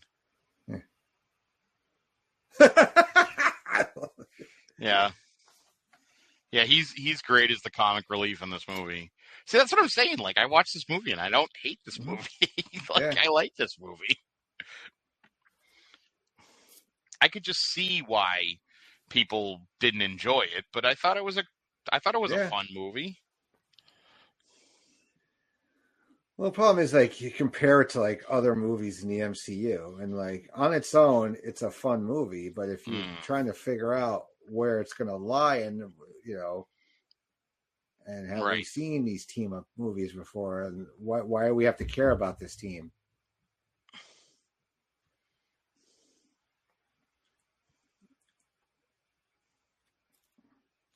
Because you're like, oh, is this really like a version of the Justice League? You got Superman, you got Wonder Woman, you have Green Lantern, you have the Flash. Oof.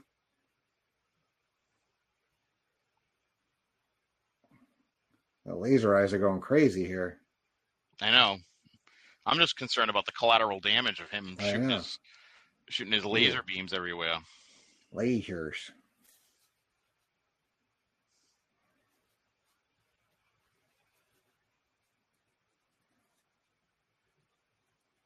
Oof.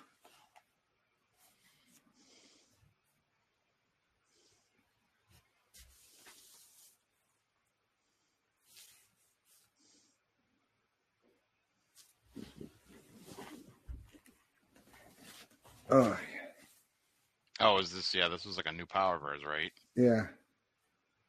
She turned into a tree.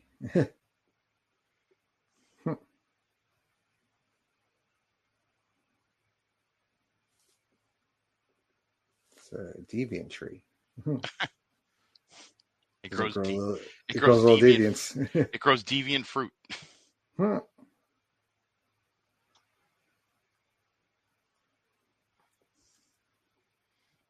And still the big bad one though to contend with. Yep.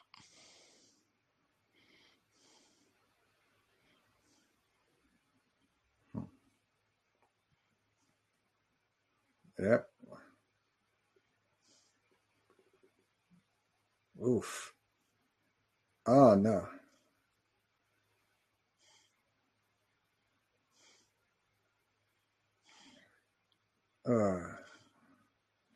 Oh no. I was pissed here. I was like, oh, this guy's like my favorite character, basically. Yeah. And then they're killing him off.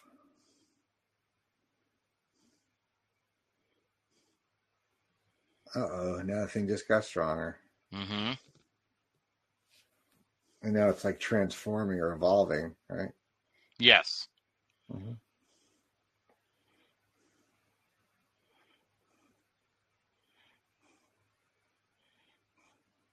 Because now it's got his powers. Ooh.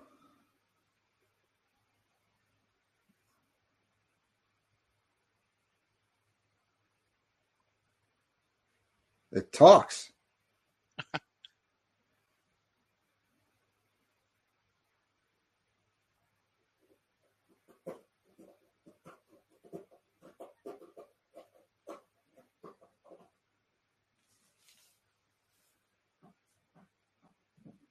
See, now you kind of get on board with the deviants here. Oh, sure.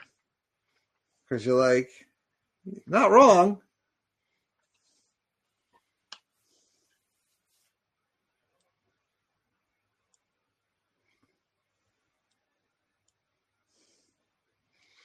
Uh-oh. I live to fight another day. Yeah, you're kind of like, something ain't kosher here. Yeah. Well, then they didn't really go very far with this character. Yeah, I feel, which I was like, oh, who's he going to turn into at the end? Okay, is he going to turn into somebody awesome? And then it didn't really go anywhere. Yeah, there's a few times that they've kind of dropped the ball on some things. Yeah. Nobody bats 1,000. No. Of course, you're sitting there like, okay, why couldn't, Druid or Sprite get killed off here instead? Well, pretty much Sprite was the whole thing I was hoping for the whole time. Let's get rid of Sprite.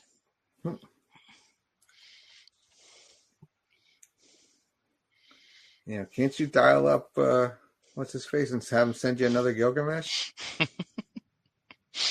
He's got a whole bunch of them. He did. We saw them all. Yeah. Bunch of Circes. They've killed off 2, and there's still 7 of them. I know. Actually, 8. No, 7 because he's there and not Flash Girl. Mm-hmm. And Fasto. Oh, that's right, Fossil. Yeah, so there's 8 of them still. Oh my God, there's way too many. So there must have been 10. That's a problem. It's like the Brady Bunch. Yeah.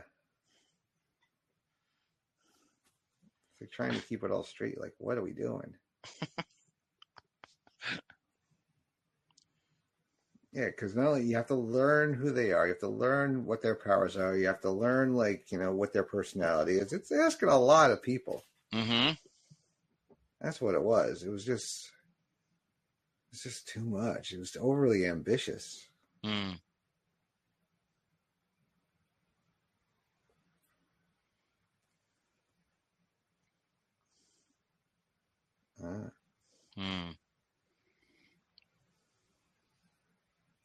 How profound.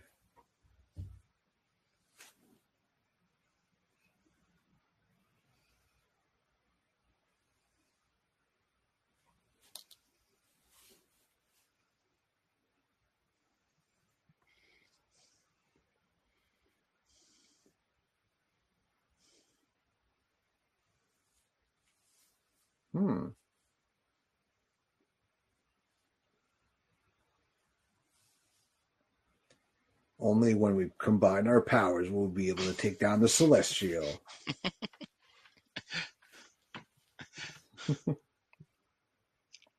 I mean, I love me good team-ups, but still. You know, I was a big Voltron guy growing up, and I loved the Transformers that had their own little group, and they could, you know, form a giant-ass robot. Mm-hmm. But, yeah, this is big even for that.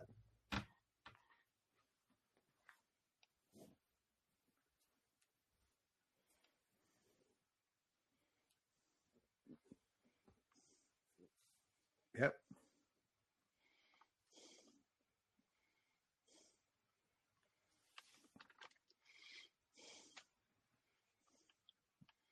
It's all your fault, dude. Mm-hmm. Hiroshima was all your fault.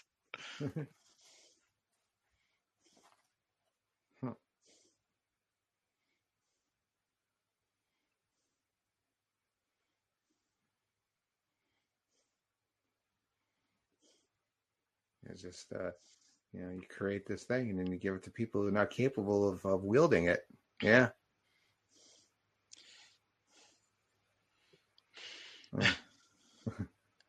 It reminds me of, there was I think when like Thor first came back in the comic, it was after like Katrina. Okay. And I remember he like shows up in New Orleans. Like he lands, like this is right before he builds like New Asgard in Oklahoma and everything, and he shows up in New Orleans, and like the people of New Orleans are like mad at him, and they're like, "Why did you let this happen?" And I just remember like it was kind of like after 9/11 when they had those issues of like just like Captain America standing over the rubble, and so I kind of like when they threw like real world shit that happened.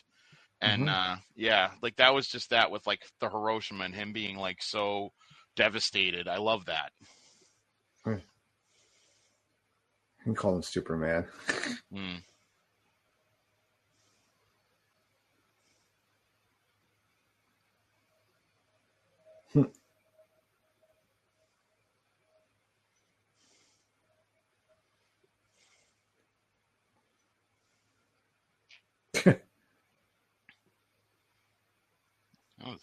So he's the only one that really Star Wars exists too. I guess he's the only one that tried to live like a normal life.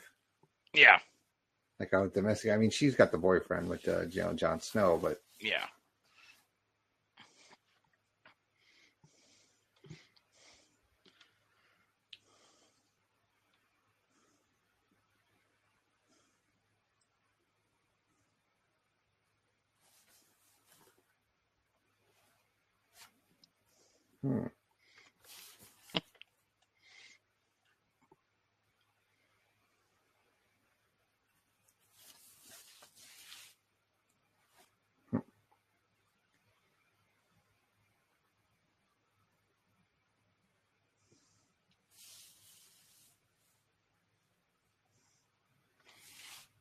Yeah, but that's the question, though. Is like, he's eternal.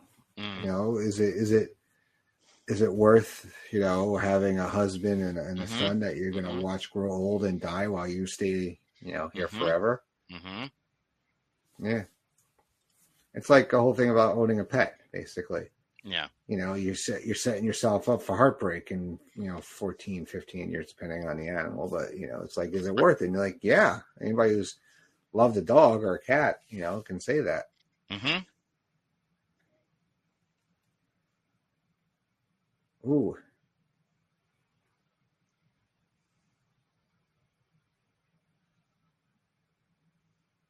I love me some IKEA. Not putting together the shit, but going to IKEA. Oh, I love IKEA. Yeah, you go there, get some meatballs. It's awesome. I feel like there could be a show about living in IKEA, like after hours, and it would be pretty interesting. Yeah. Because you walk through and you're like, oh, I would buy this. Why? Oh, I want this. And then you buy the stuff and it's like the worst jigsaw puzzle of all time. Yeah. I bought my son a dresser from IKEA. I am never, ever going to attempt to put a dresser together again. 9 hours it took me. Oh, boy, that's a long by myself, balancing. I had a scar on my arm, like from here to here, for about a year and a half until it went away. I mean, you could probably see a little bit of it. Yeah, I fought with that friggin' thing so much. This is another big first, I think. Yeah. Right? The first gay character on MCU. Yeah.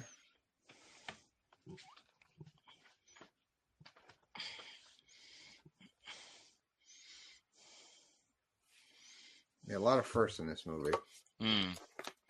Yeah, the first deaf superhero. I mean. Mm-hmm.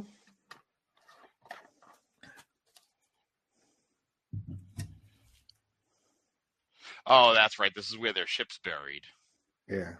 Yeah.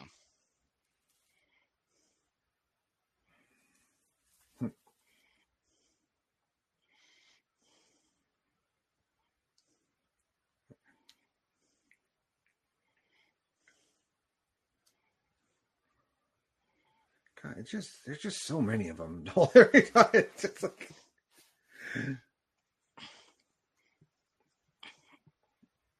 Oh.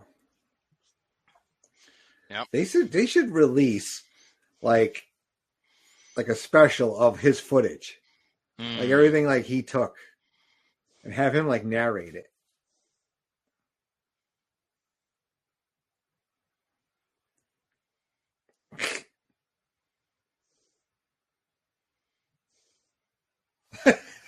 He's a little jumpy there.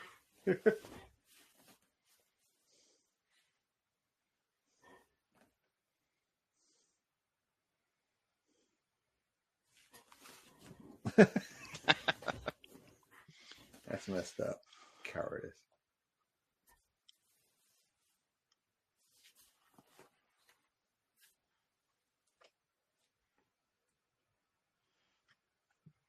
Oh, so she's just been hanging out here. She's just waiting. I'm ready, guys. I'm ready to go. Anytime you are. Mm-hmm.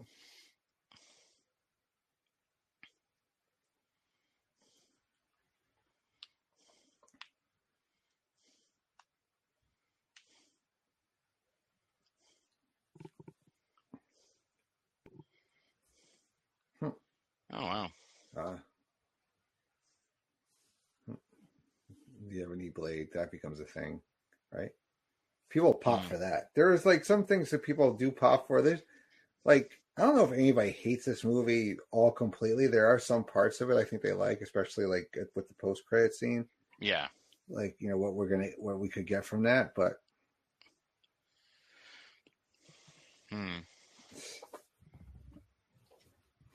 I don't think they get a good signal down there for streaming. No. Well, that's what I'm saying. Like, wasn't this ship buried underneath the dirt? Like, how is she getting in and out to get all this stuff? She's really fast. How's she getting in and out to get Twinkies, though? Like, Twinkies have been there as long as they have. Well, yeah. I do love me a Twinkie. Like every so often, it's like one of those things like you crave for like ever, and then you have one, you're like, I'm good for a while now. Yeah.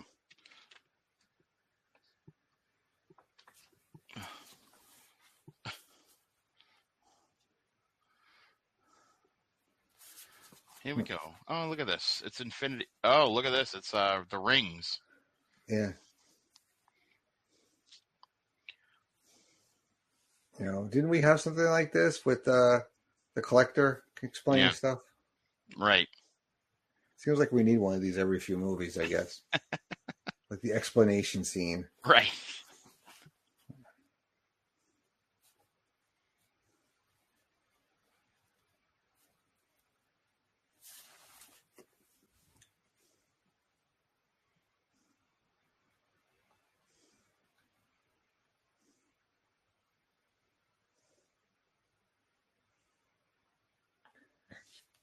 In the movie theater, I think I don't know if I said out loud, but I'm like, it's fucking Voltron. Mm. Like if four all combined to form, right? Unimind. There are things sometimes in movies that you just laugh at when you hear like what they call it. You know, Unimind. See, you haven't seen Avatar, but the reason why they're on the planet that they're there for, the humans, why they're there, because they're looking for something called a mineral or rock or an element called unobtainium. Yes. Oh yeah, unobtainium. Unobtainium is the material that they build the ship out of in the core. It's called unobtainium. Yeah. It's otherwise also known as a McGuffin. That's a big thing in movies, a McGuffin. Mm-hmm. So, yeah. Oy.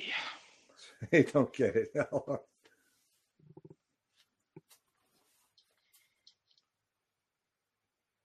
my God.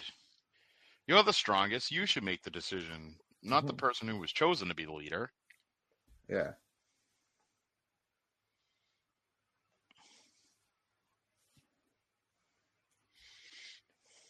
I just made that whole presentation. I just did all this. Like, don't walk out of my PowerPoint. Damn it. Anybody have any questions? This is not a Q&A process. Wow. Well, we're going to whiteboard this. Yeah. Let's go. Now imagine if we got eternal civil war. Yeah. Yeah, that's a big thing. It's coming. This is great. I've seen this. This is a classic. I've seen this. Yeah, it's when Biff goes to space. What do you mean? It's brand new. Well, I saw it on a rerun. What's a rerun? What's a rerun? You'll find out. Also, I think some people, there are some people that just are not fans of nonlinear storytelling. Yeah. And they get a little confused. Mm-hmm. Oh, yeah, this is the big reveal scene. Yeah.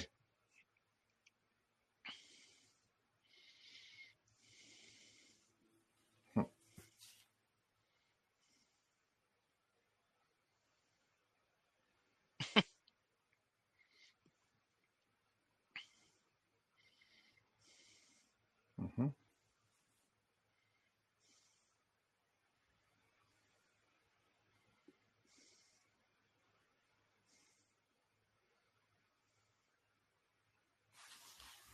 See, he knew the whole time. Mm-hmm.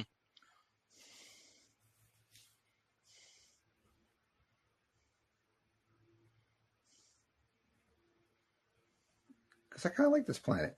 Mm. You're you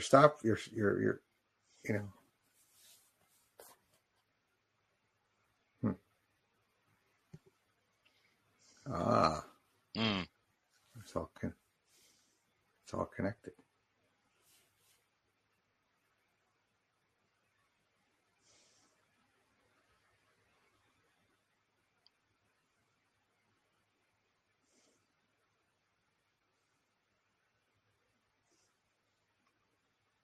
Mm-hmm. She's stopping emergence for South Dakota. I mean, honestly, I would just let the friggin' thing happen because it's funny. Like these days, when you see something in the news, you're like, "When's the meteor showing up?" Right. It's like, let the emergence happen already. Come on. Right. Like I'm thinking to myself, I go, "What are we missing out on? More podcasts? Like, we're gonna talk about what's the pay-per-view in Saudi Arabia called?" Crown Jewel. Crown Jewel. We're missing out on Crown Jewel. I think we can deal without Crown Jewel. Yeah, or some people call it Halloween Havoc. It's just funny. I go on Twitter all the time, and Twitter the last few days has just been a cesspool. Like it's just been ridiculous. It always is a cesspool. It always is a cesspool, yes. But I feel like at least when people were getting temporarily banned, it was a little bit better. But now it's just a total cesspool, and I'm looking at it going, yeah, when is the meteor coming? When is it over? It's got to be ending soon, right? I'm ready. I always say I had a good run. Yeah. Yeah. Oh boy.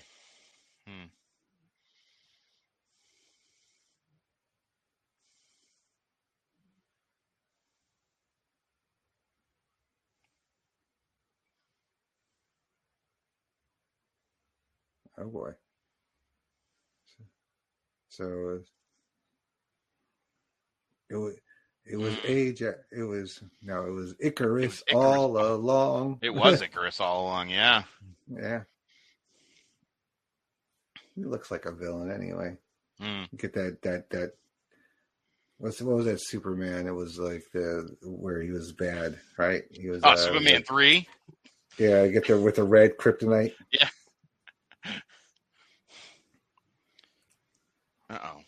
Uh-oh. And now she's at the place where Batman trained in Batman Begins.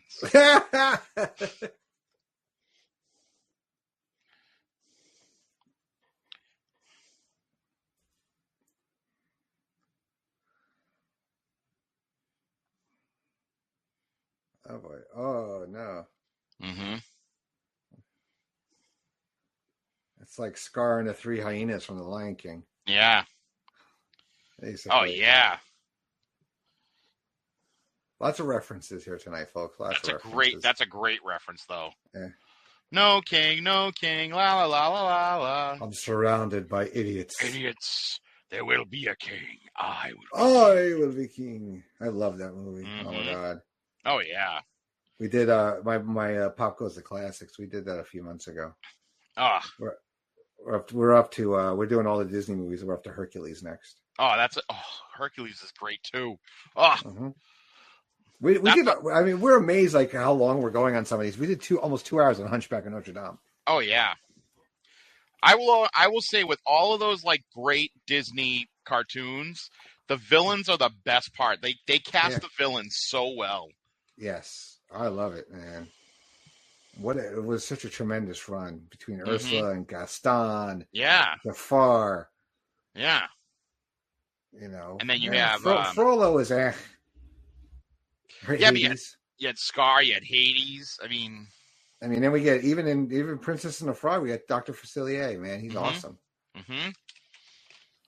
They do such a good job with the villains in those. Mm-hmm. I have a villain snow globe in the other room. I was a big collector of. There's some over there too. That's awesome. And the the $50 snow globes in the Disney store. Yeah, a whole bunch of them. Yeah, it's inside, my Legos, everything. Really, if I turn my computer around, you'll see some of my figures and stuff like that. It's bad. That's great. Mm-hmm. I actually have the Infinity Gauntlet Lego. I'm gonna get the Iron Man one soon, I think. Yeah, we had my nephew got the Infinity Gauntlet so his birthday's in November, and then obviously a month later it's Christmas. So he got the Infinity Gauntlet for his birthday, and I got him this light up set that you can plug into the actual stones so that they light up. Oh, and cool. it's like a clap on, clap off type thing. So he has that where he can clap and it and it turns on the glove, which is kind of neat. Nice. Yeah.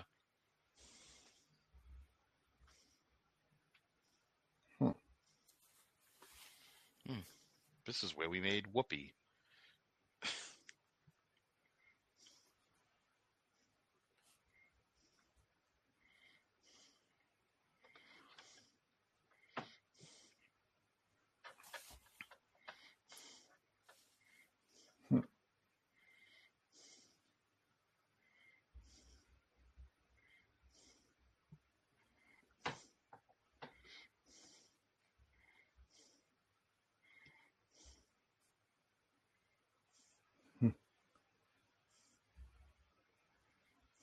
I don't want to fight. There'll be another planet, man. We're gonna get reborn or recreated, whatever. I know, right?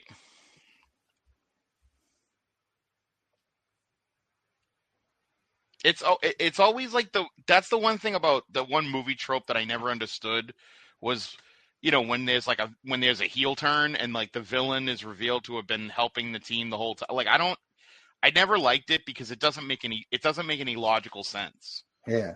Like he's helping them. Why? Like why even get involved and start defeating the deviants? Why not just let the deviants take them all out one at a time, and then the friggin' emergence will happen? Yeah. It doesn't make any sense.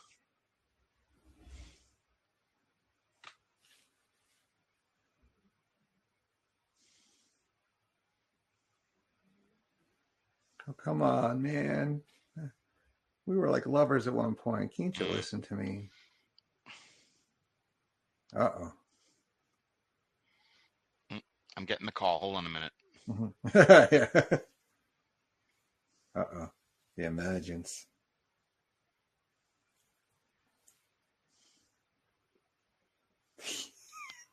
You don't mind. What's the thing about Bob and the doohickey? Thing of the Bob and who, Dickie? Who is it? So what's it? Figure out where it's happening. Oh, is it gonna? That was the one good thing, is it kind of took place like in the middle of nowhere. It seemed. Yeah. I know people that refer to like things like a doohickey or a what's it like as the hoo-ha. Yeah.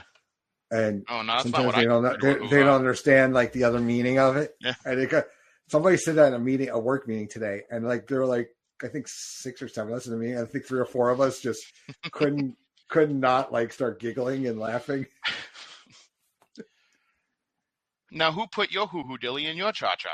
Like, okay. I'm like, don't you know what hoo-ha is used for? Don't you know what a hoo-ha is? I know what a hoo-ha is.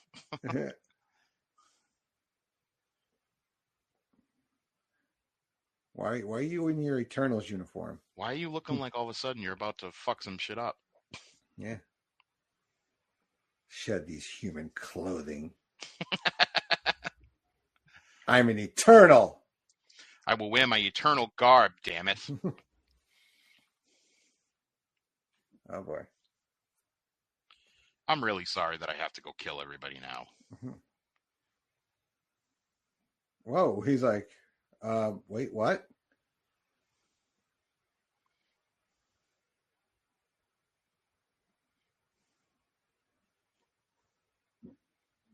Uh-oh.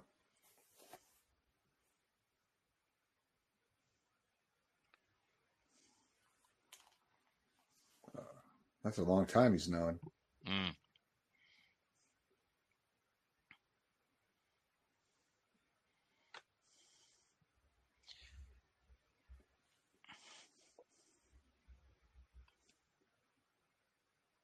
Because you killed her, you fucker.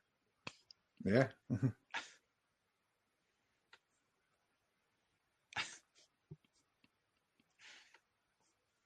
What? The truth is coming out.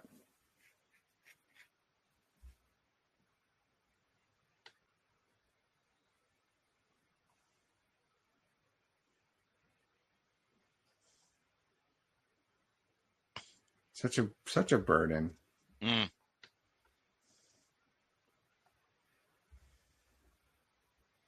It's like it's like never telling your kids about Santa, you know? Mm-hmm. Like, you know what a burden it is every year? Having to move that friggin' elf. Jesus. Yes, the elf. Oh, Dad, the elf didn't move. I'm like, oh, shit. Can you go get me something in the kitchen quickly? Move the damn elf. Oh, he did move. Look, see? Maybe he's just waiting for you. I had a lot of fun with the elf. Like the first year, I was moving it around for my nephew, and I had a great one where I put it in the mailbox, so it looked like he was stuck in the mailbox as he was trying to flee. It was great. That's awesome.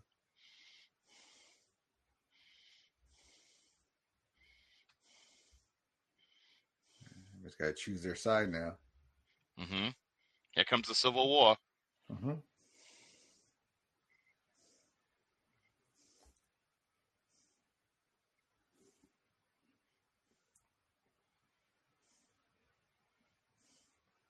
I'm Superman, for Christ's sake.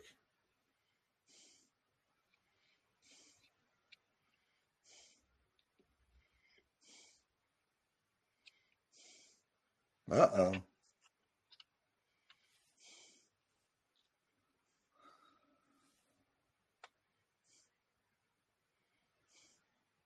So where's Sprite showing where her loyalty is? Mm-hmm.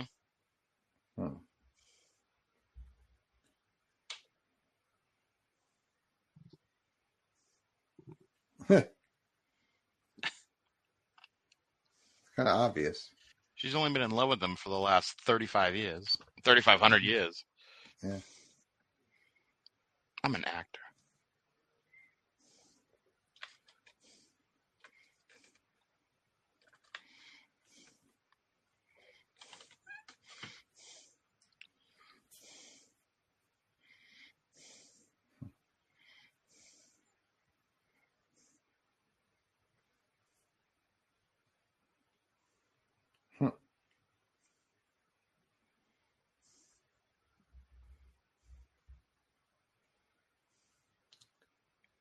I'm just going to go get a good seat for this. So watch the world burn here, man.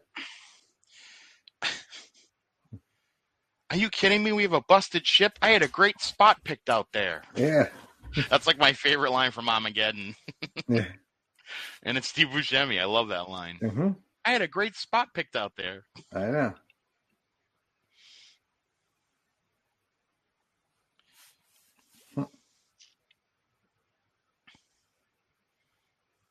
Loyal to the end. Mm-hmm.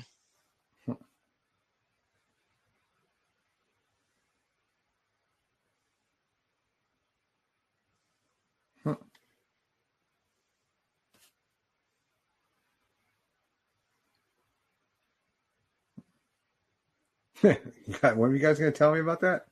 Hold on, wait, what now?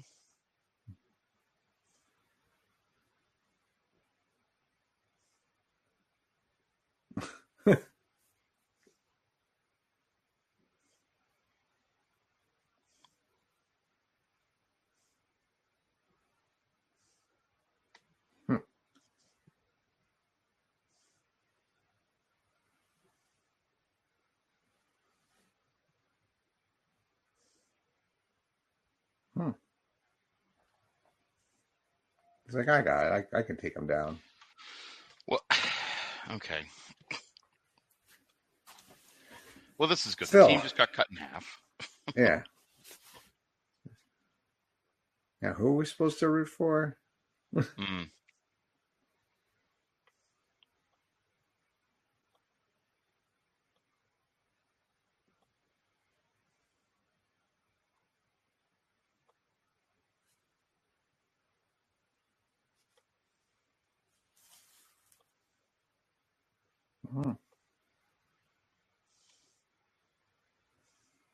See, there you go. Mm.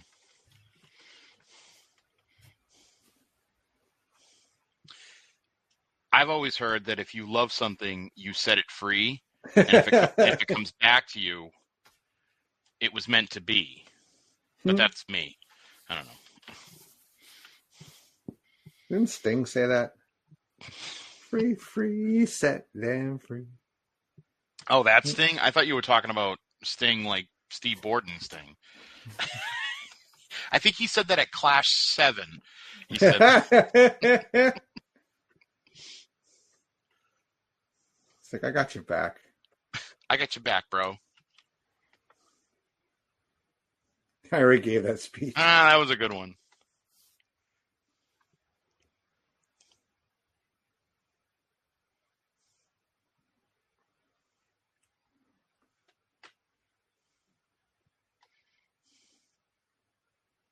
The Unimind.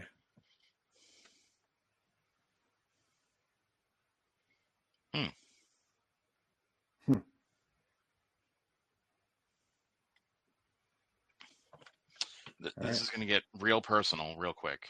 Yeah. It's kind of like a pap smear, but not really. Yeah.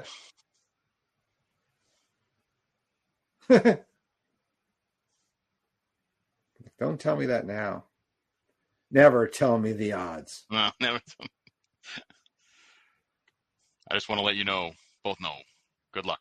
We're all counting on you.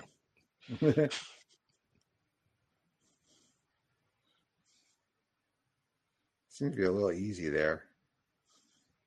It's like, yeah, prepare yourself. Yeah, this guy's kind of like Dr. Manhattan, kind of. Mm-hmm. Like being able to split stuff up and put it back together. Well, he's like, what if Iron Man wasn't just doing it with like plans? He's actually doing it. No, yeah, this guy's awesome. Mm-hmm. Oh, everybody's getting into their Eternal suits. Mm-hmm.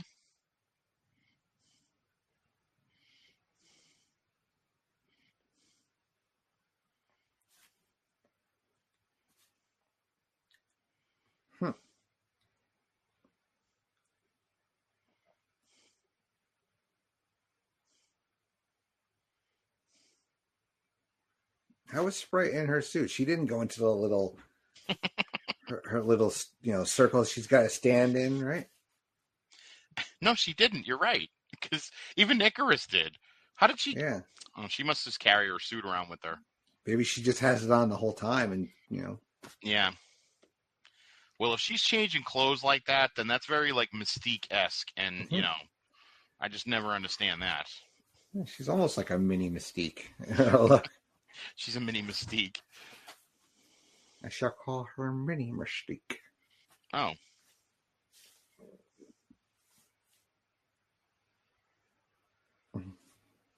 Mm-hmm.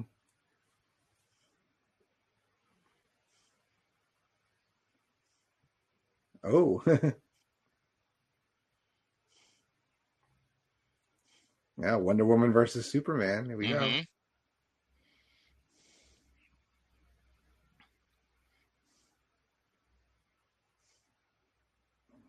It's like the 10 rings all of a sudden here. Mm-hmm.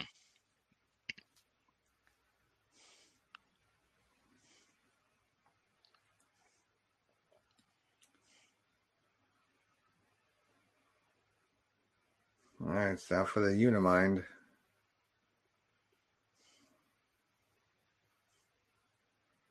Oh, try as she might.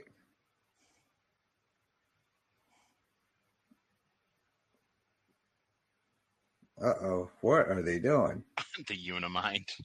The Unimind.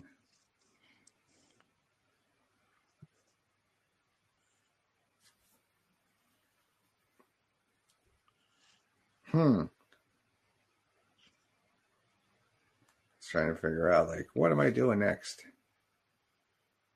Where do we go now? So it's begun. Yep.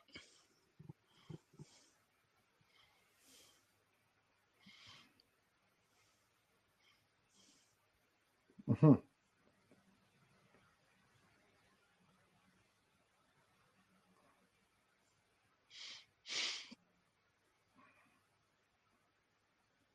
Ooh, it's gotta hurt.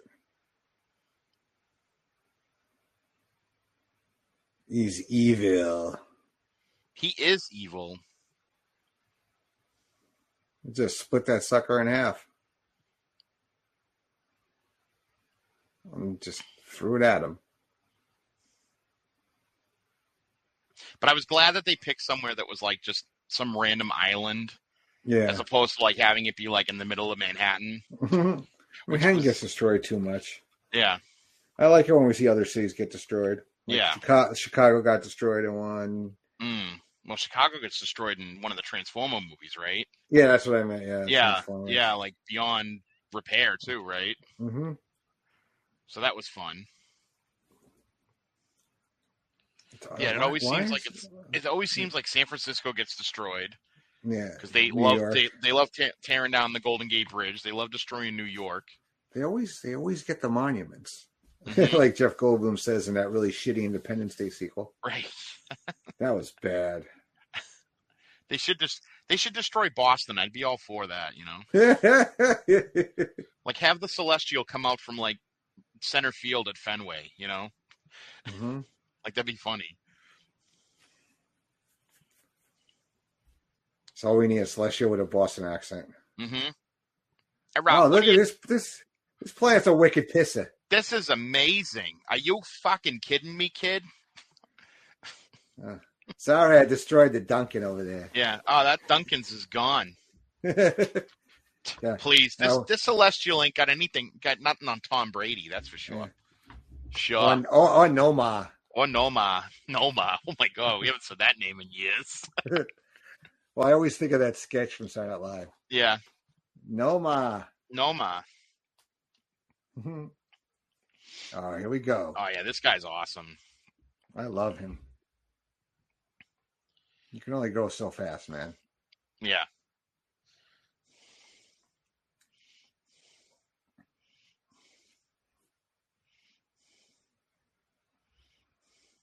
Let's work together.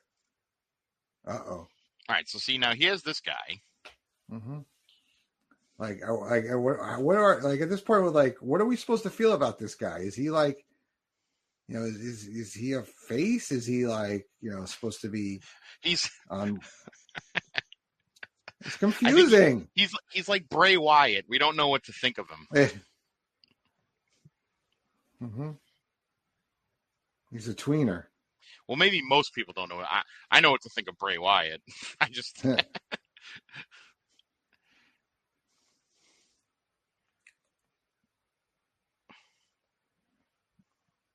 A little dirt in his eye. There you go. There you go. Now this guy comes out of left field. Mm-hmm. Dude, I'm on your side. Why are you shooting me?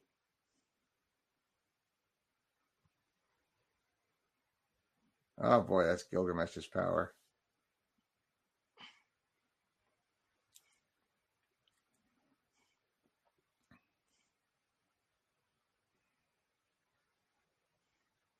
Ooh, let's just trip her. Mm-hmm.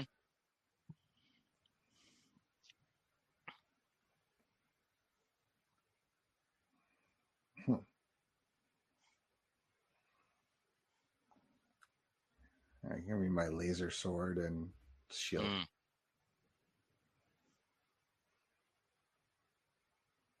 Oh, no, you didn't. Yeah, see, that's awesome.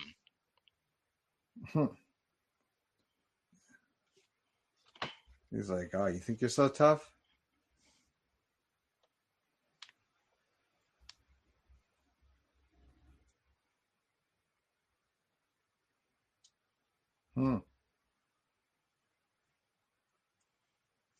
He's like, what? Why can't I use my powers? Oh, that's cool.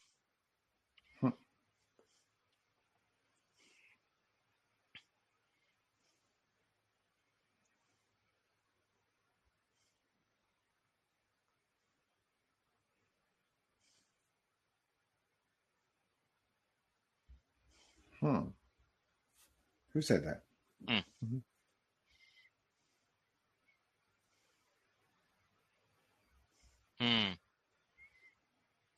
I think John Voight was saying that.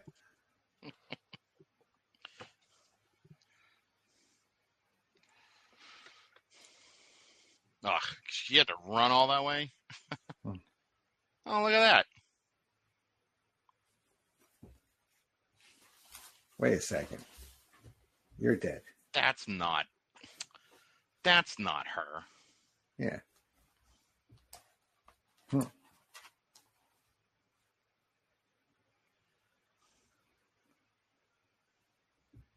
I guess you have your answer. Et tu, Brute? Yeah, like what a dick. Yeah.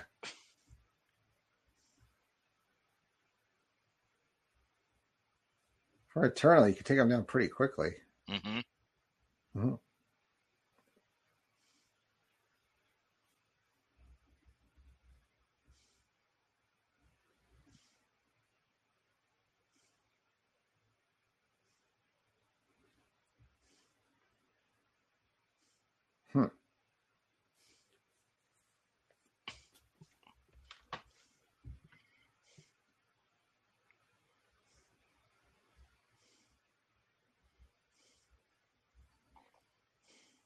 I mean, she makes some good points. The way she's going about is wrong. Yeah. Ooh. Nice.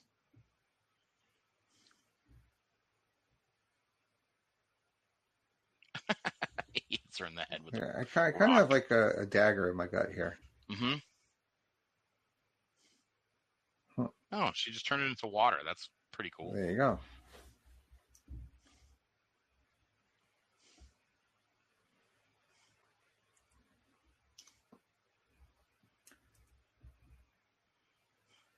It just took a rock to knock her out too. I mean, they're they're kind of fragile, I guess. Yeah. Watch out for that lava. Mm-hmm.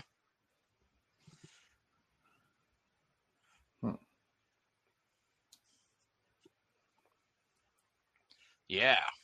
Mm-hmm. Ooh. Oh, she took a punch there. Mm. Oh boy. Uh-oh. Uh-oh.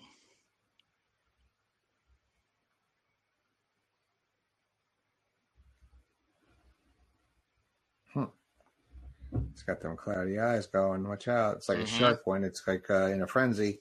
Mm-hmm.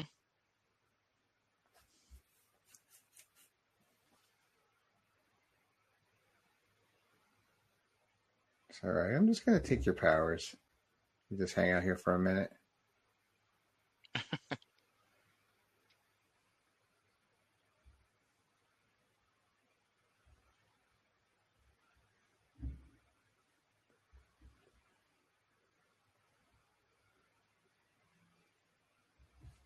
Built to kill.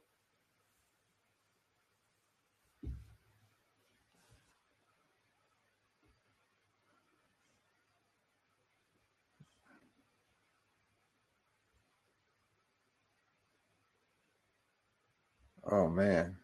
She just messed him up. Mm-hmm. Yep. You don't heal from that, maybe. Yeah. Too bad, like, by doing that, then Gilgamesh gets, like, reborn or something. Yeah.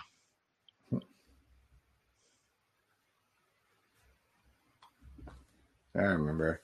Icarus is a dick. Oh, I think he sucked like the wonky brain out of her, I think. Yeah. That Actually did her a favor. Yeah. All right, so so they're destroying this poor island off the Pacific coast, out on the Pacific coast. Something's happening. Yeah. Big ass tidal waves coming. Oh boy. It would have been great if the thing was born like ass first. Like that would have been like a giant ass sticking out of the ocean. Like, oh shit, it's happening. At first I was like, what the hell is this? And then I realized it's a hand. And I went, each individual finger's coming out. Okay. Yeah.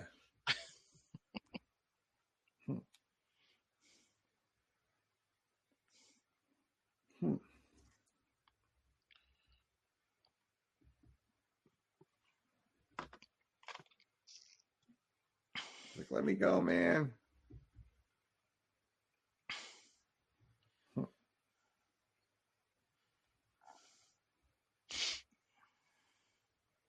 He's calling for some rings here.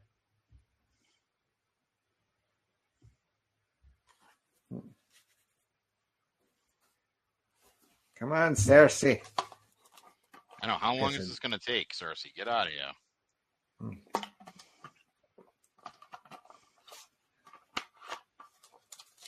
Uh-oh. Oh. If I can't get to the Celestial will just come to me. It makes your life easier, yeah.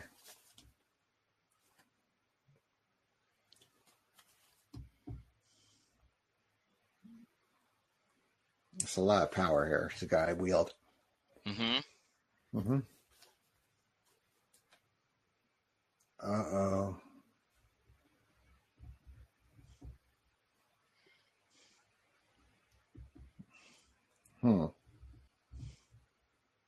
Oh, I'm going to fix her ass. That's what he says. Mm-hmm.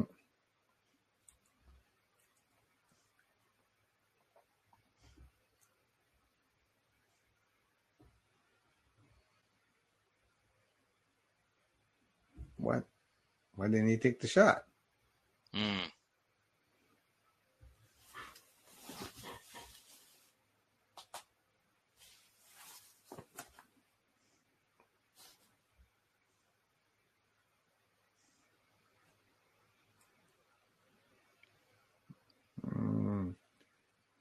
Oh, he remembers her loving touch. And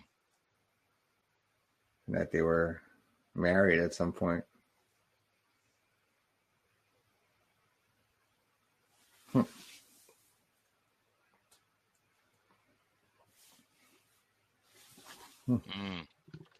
Yeah, they remembering all the good times. Yeah. Mm-hmm. Memory.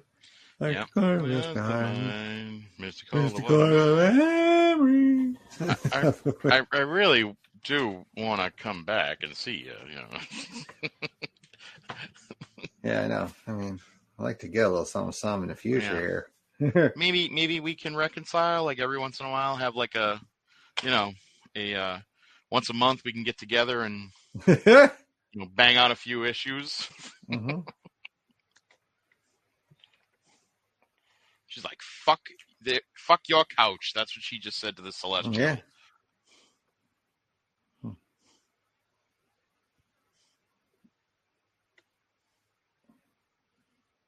Wait, now Sprite's all of a sudden on board with this? I don't know if Sprite had a choice here. Yeah, he doesn't have a choice. I think they're forming. I guess he doesn't have a choice either. Unimind? Yeah. I think because she's the leader and they're forming this Unimind, I think he doesn't. I think the Unifam is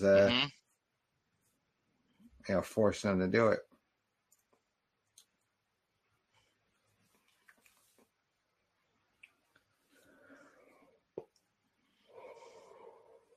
Excuse me.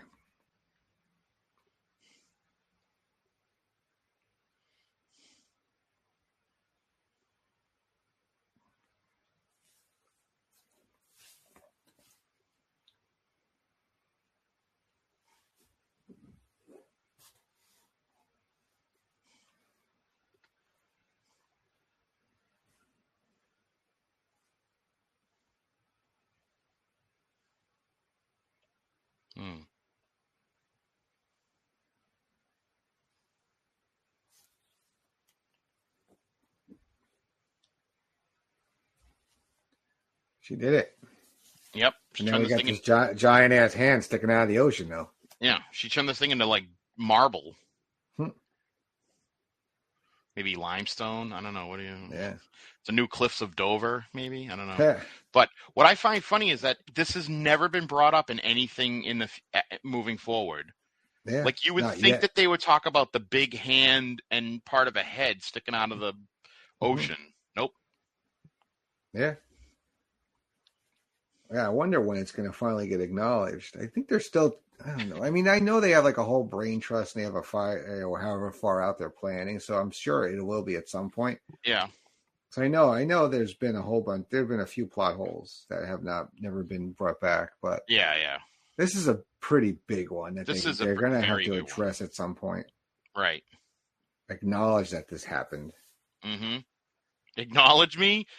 Acknowledge me. They're gonna have to acknowledge the tribal chief. Is that the first thing the Celestial says when it comes out?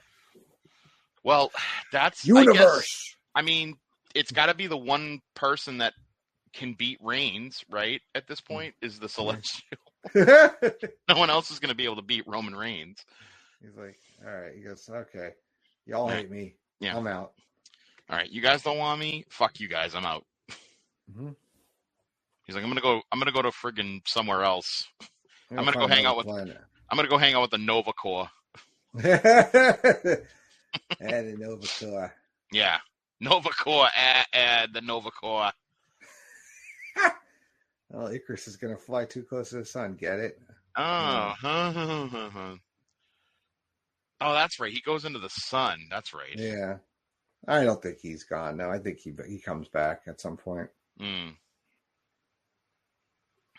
So now there's only 5 of them left now. Yeah.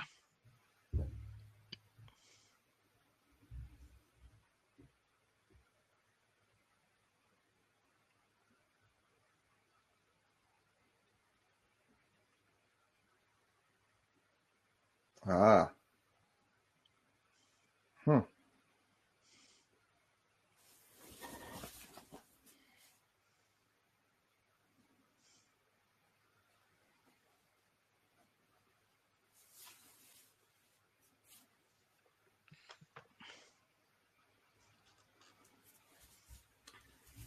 All because of Tiamat.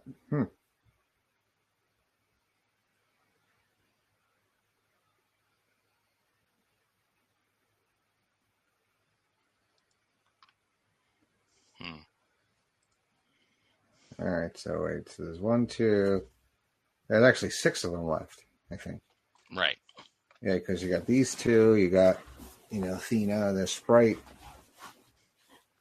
There's the Diet Coke over there, Sunkissed. Coke. I love it, Diet Coke. Yep. So this was Tiamat. Mm-hmm. Yeah, they really need to course correct these characters. Or something. This whole getting them into the story somehow. Mm-hmm. Ah. Oh. Well, she'll be all, as our good friend Tim Capel will say, Sprite becoming human takes her off the board, so to speak. Yeah. You know what sucks though is that she's got to go back and be in 7th grade again. She's like, oh, good. I mean, they're gonna, and they do that. They put her in a school at the end. Yeah, they make her go to school. Yeah, and it's like, yeah, you want to be 13? Guess what? That's what it means. You're not 3,000 years old anymore. You got to go through friggin'. You got to get your menses and have all that, and good luck. Yeah, have fun. You're gonna get acne tomorrow. Your life's gonna suck for the next 10 years. But you wanted this.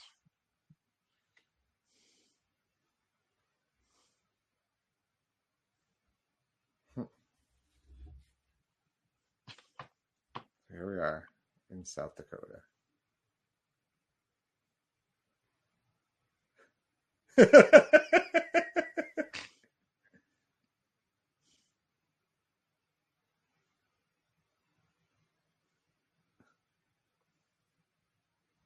He's like, lady, that's a toaster.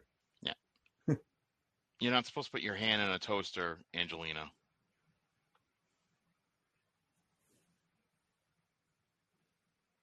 Just like your accent gets dropped. Yeah, I'm gonna drop this English accent as soon as this movie's over.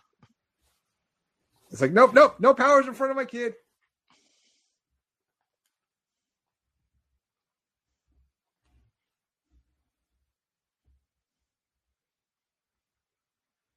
I don't think earmuffs work. I've told my kids to do that, and I think they know everything.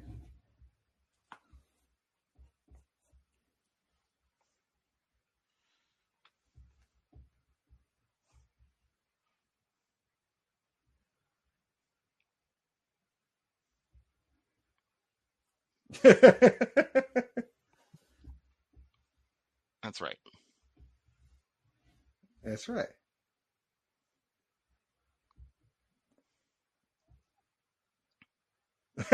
He's too weird. Stay away from him. It's great.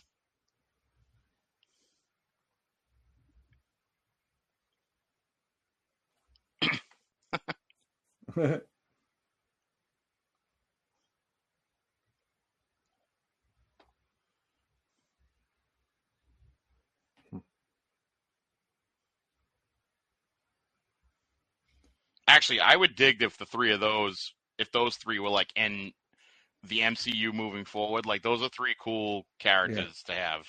Yeah. Brothers don't shake. Brothers got a hug. Oh, the truth will set them free.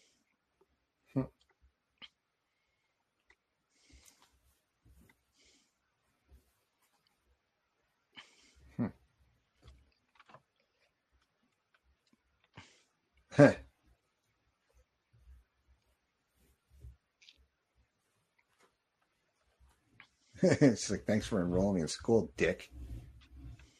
Oh,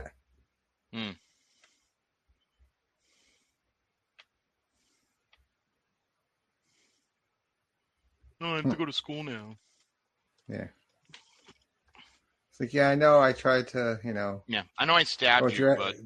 Yeah, and go with your ex-boyfriend is trying to destroy the planet, but yeah, I'm going to hug you. Then again, Yeah.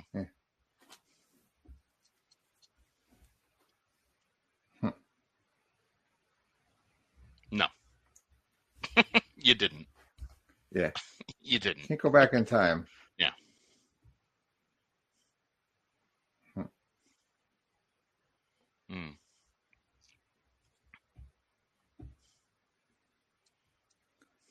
And a lot of people are like watching this movie like, okay, why is Jon Snow in this movie for he's barely been in it?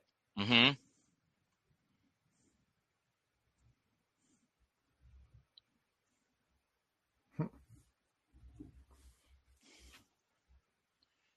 That's a lot to take in right there. Sometimes you just go, all right, I'm dating a superhero. I'm just going to say sure. Yeah. Whatever. It's like when you date somebody with an accent, you can't understand something. I dated a Scottish girl years ago. Yeah. And she had a really thick accent at times. And people would look at me like I could translate. I'm like, I don't fucking know what she was saying. I don't know what she's saying. I just nod my head and smile a lot. It's gibberish. A lot of gibberish. Yeah. Mm-hmm.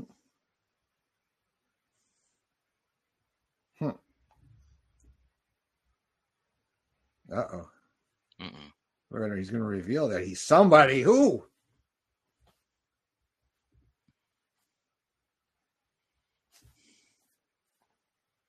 My father. Complicated. Oh, he did say complicated. I forgot that he said that. Uh-oh. Uh-oh. Just getting pinged.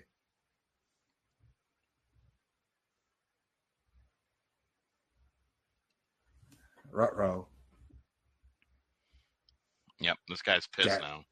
Daddy's very angry. Mm-hmm.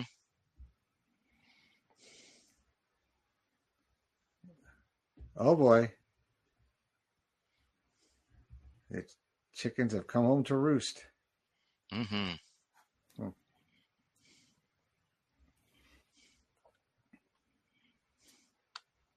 Oh, boy. She's getting dragged to the principal's office. Yep.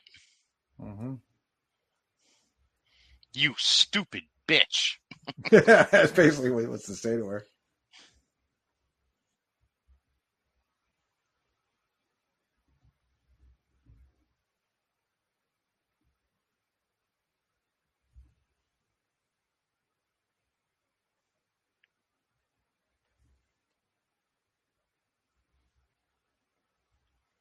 Uh-oh. So it's just the three of them that are in trouble, huh? So that's it? Yeah. Because I guess Sprite's not longer Celestial, so she's out. Okay. The other one. The other ones are off-world. Icarus is like, taking a sun bath.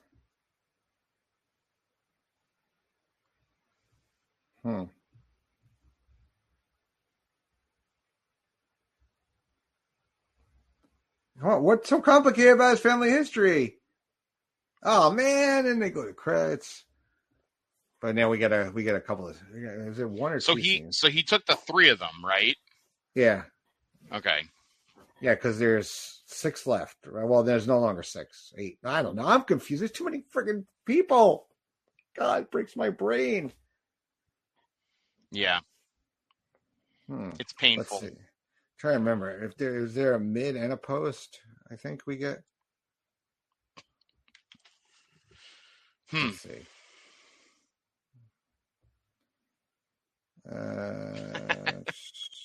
Yeah, it's so an there's 2 interesting. scenes. It's an interesting set of characters when it's only based off of the characters by Jack Kirby. like there's no Stan Lee involvement. Okay, I don't.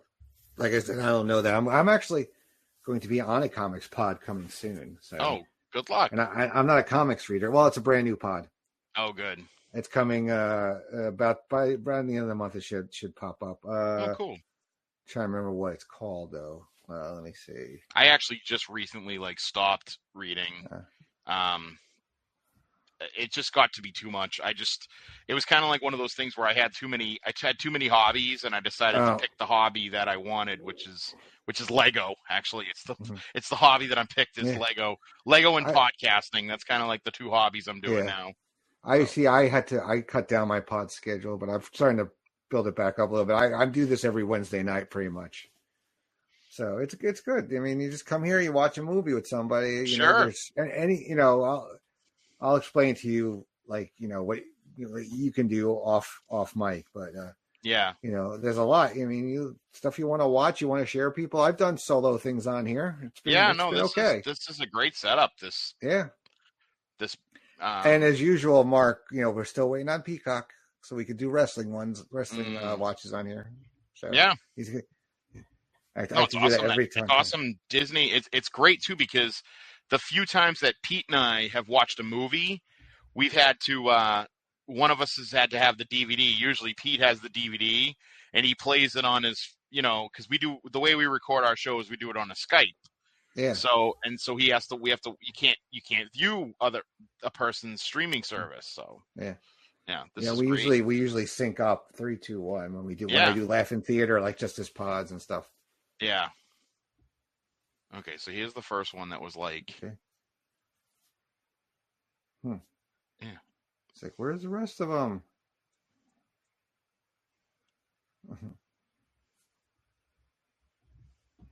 Airsham got them. Mm-hmm. Oh no, we got to go home. And I was totally confused here. Yeah. Because I was like, what? Well, the only thing that's great is that it's very comic, accurate costume, which is kind of good. Okay. Yeah. And like what? Like what is this thing?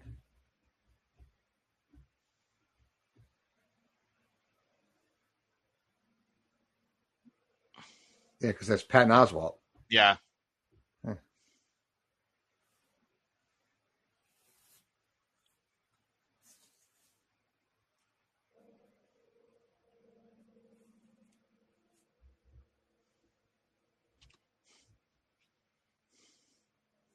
Oh boy.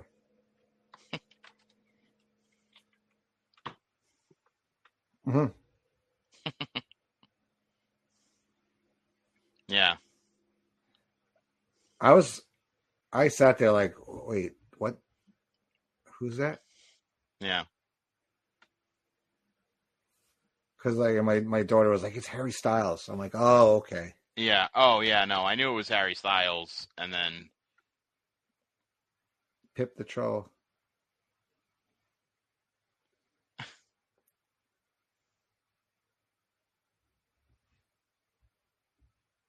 Oh, he's got like a magic ball orb thing.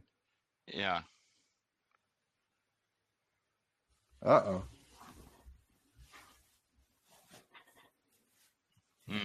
All right, so we got one more scene to come. Mm-hmm.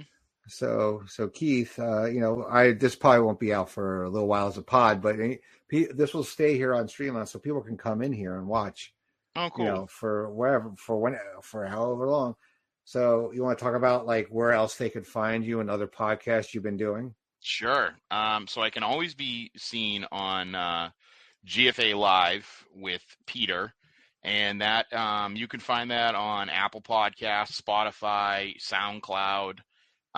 That's right now we just finished up a tour of 1992 WWF where we ended with like SummerSlam 92, and we've jumped back now to right after, it was the week after SummerSlam 88, and we're going to watch like the weekly televisions and go into Survivor Series 88, which is like one of Pete's favorite pay-per-views. And then after that, I think we're going to jump over to probably NWA/WCW 88 and or 89, and we're going to be doing that. Also, I was on the North-South Connection, the Jenny position. We did Freak Out Drive-In. Jenny and I watched. What was it? I was the one that recommended it. It was. It was. Basket Case was the horror movie we watched, and we kind of did it. I don't know if I can watch that movie.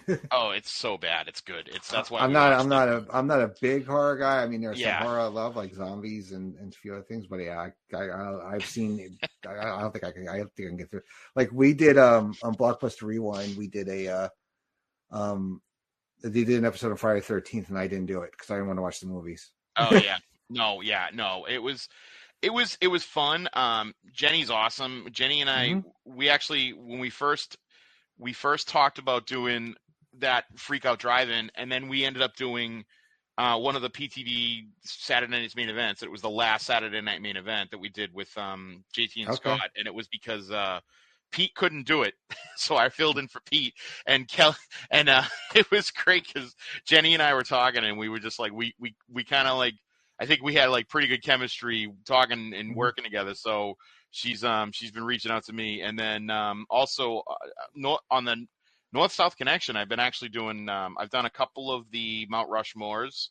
I did the Mount Rushmore of 2000s action comedies, and then that's a fun show. Yeah, it's on the PlayStation Pop Experience actually. Oh, that's on the Pop Experience. I'm sorry. Yes. Thank you. As the original host of Mount Rushmore. Oh, were you the original host? Yeah. Nice. I was the original host, and Steve was on like almost every episode. Yeah. So it was like one of those. Oh, well, he's here enough. Might as well make him the host. Well, but no, I love the concept.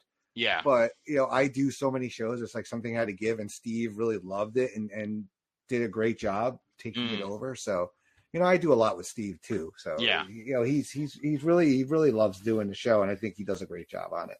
Oh, yeah. On the legacy. Absolutely. No, it's a lot of fun. I've had a blast. We did that one, and then we did the Halloween episodes. Mm-hmm. So we did the Mount Rushmore Halloween episodes, and then we did the Mount Rushmore of Simpson Treehouse of Horror. Yeah. Which I thought was pretty cool. And then I was on the Multiverse of Fabulousness, which is on the North-South Connection. And wow. Okay. It was, so yeah, I know, with Johnny C.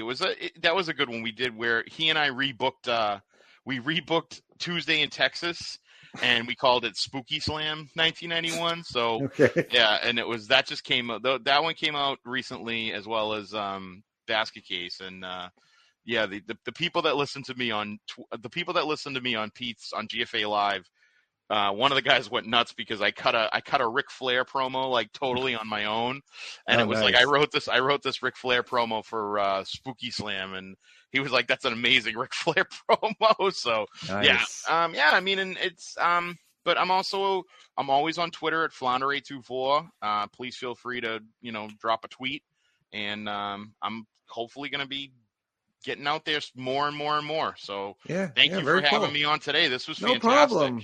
I'm glad you came on, made this movie. These movies are, here's what I say. Like, I do these MCU and other movies. They're hard to do by yourself. which because Yes. most of these I've done, but I've done a couple of solos. The Pixar ones I do on the other weeks. I could do those. I know those movies backwards and forwards. So, Sure. I had a good time doing. I did Cars last week. And I know that was my son's favorite movie for a number of years. So I've watched that more times than I care to. Yeah. And speaking of my Pixar watch, next week I will be back here on Stream Lounge doing Ratatouille under Laughing nice. Theater. So, and I will be doing a couple of shorts before that. I think the shorts I'm doing are Lifted and Mater and the Ghost Light. Oh, cool. So I like to do those. Yeah, because nobody's doing the shorts. And I love the Pixar shorts. And then after that, I'm going to take actually 2 weeks off because I'm going to AEW actually 2 weeks from tonight in Bridgeport.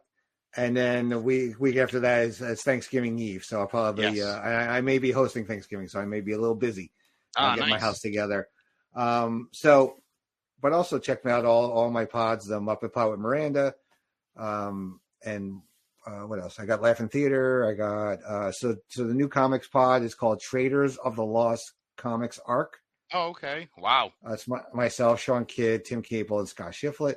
I'm going to talk to Shiflett about being Blockbuster Rewind back, which is a different pod. It's more of a discussion, not a watch. This is a live watch pod. That's a discussion pod on the franchise. And then a brand new wrestling show that'll be dropping next week on the PlayStation Wrestling Network. It's called Who's Next? A monthly review pod of current day NXT with myself and Logan Crosland. Yeah, we just recorded the first episode 2 nights ago. That's awesome. It's gonna drop next week. If you're tell me it was on Carmelo Hayes. Well, no, this was our big intro. We ran down the roster and stuff like that. So we're gonna review the shows but we want to treat it like almost like a sports center. Like, all right, who's stock up, stock down this week, this month, and all that stuff. So yeah, we're trying to do something different. So, I actually Carmelo Hayes was. So I'm a huge Chaotic Wrestling fan. I go to their shows like every time I can. And when he was in there as Christian Casanova, I loved him. He was fantastic. So when I saw him pop up on NXT, I was so excited. And seeing how awesome he's been doing, I'm like, I can't wait for him to break into the main roster. It's going to be so much fun.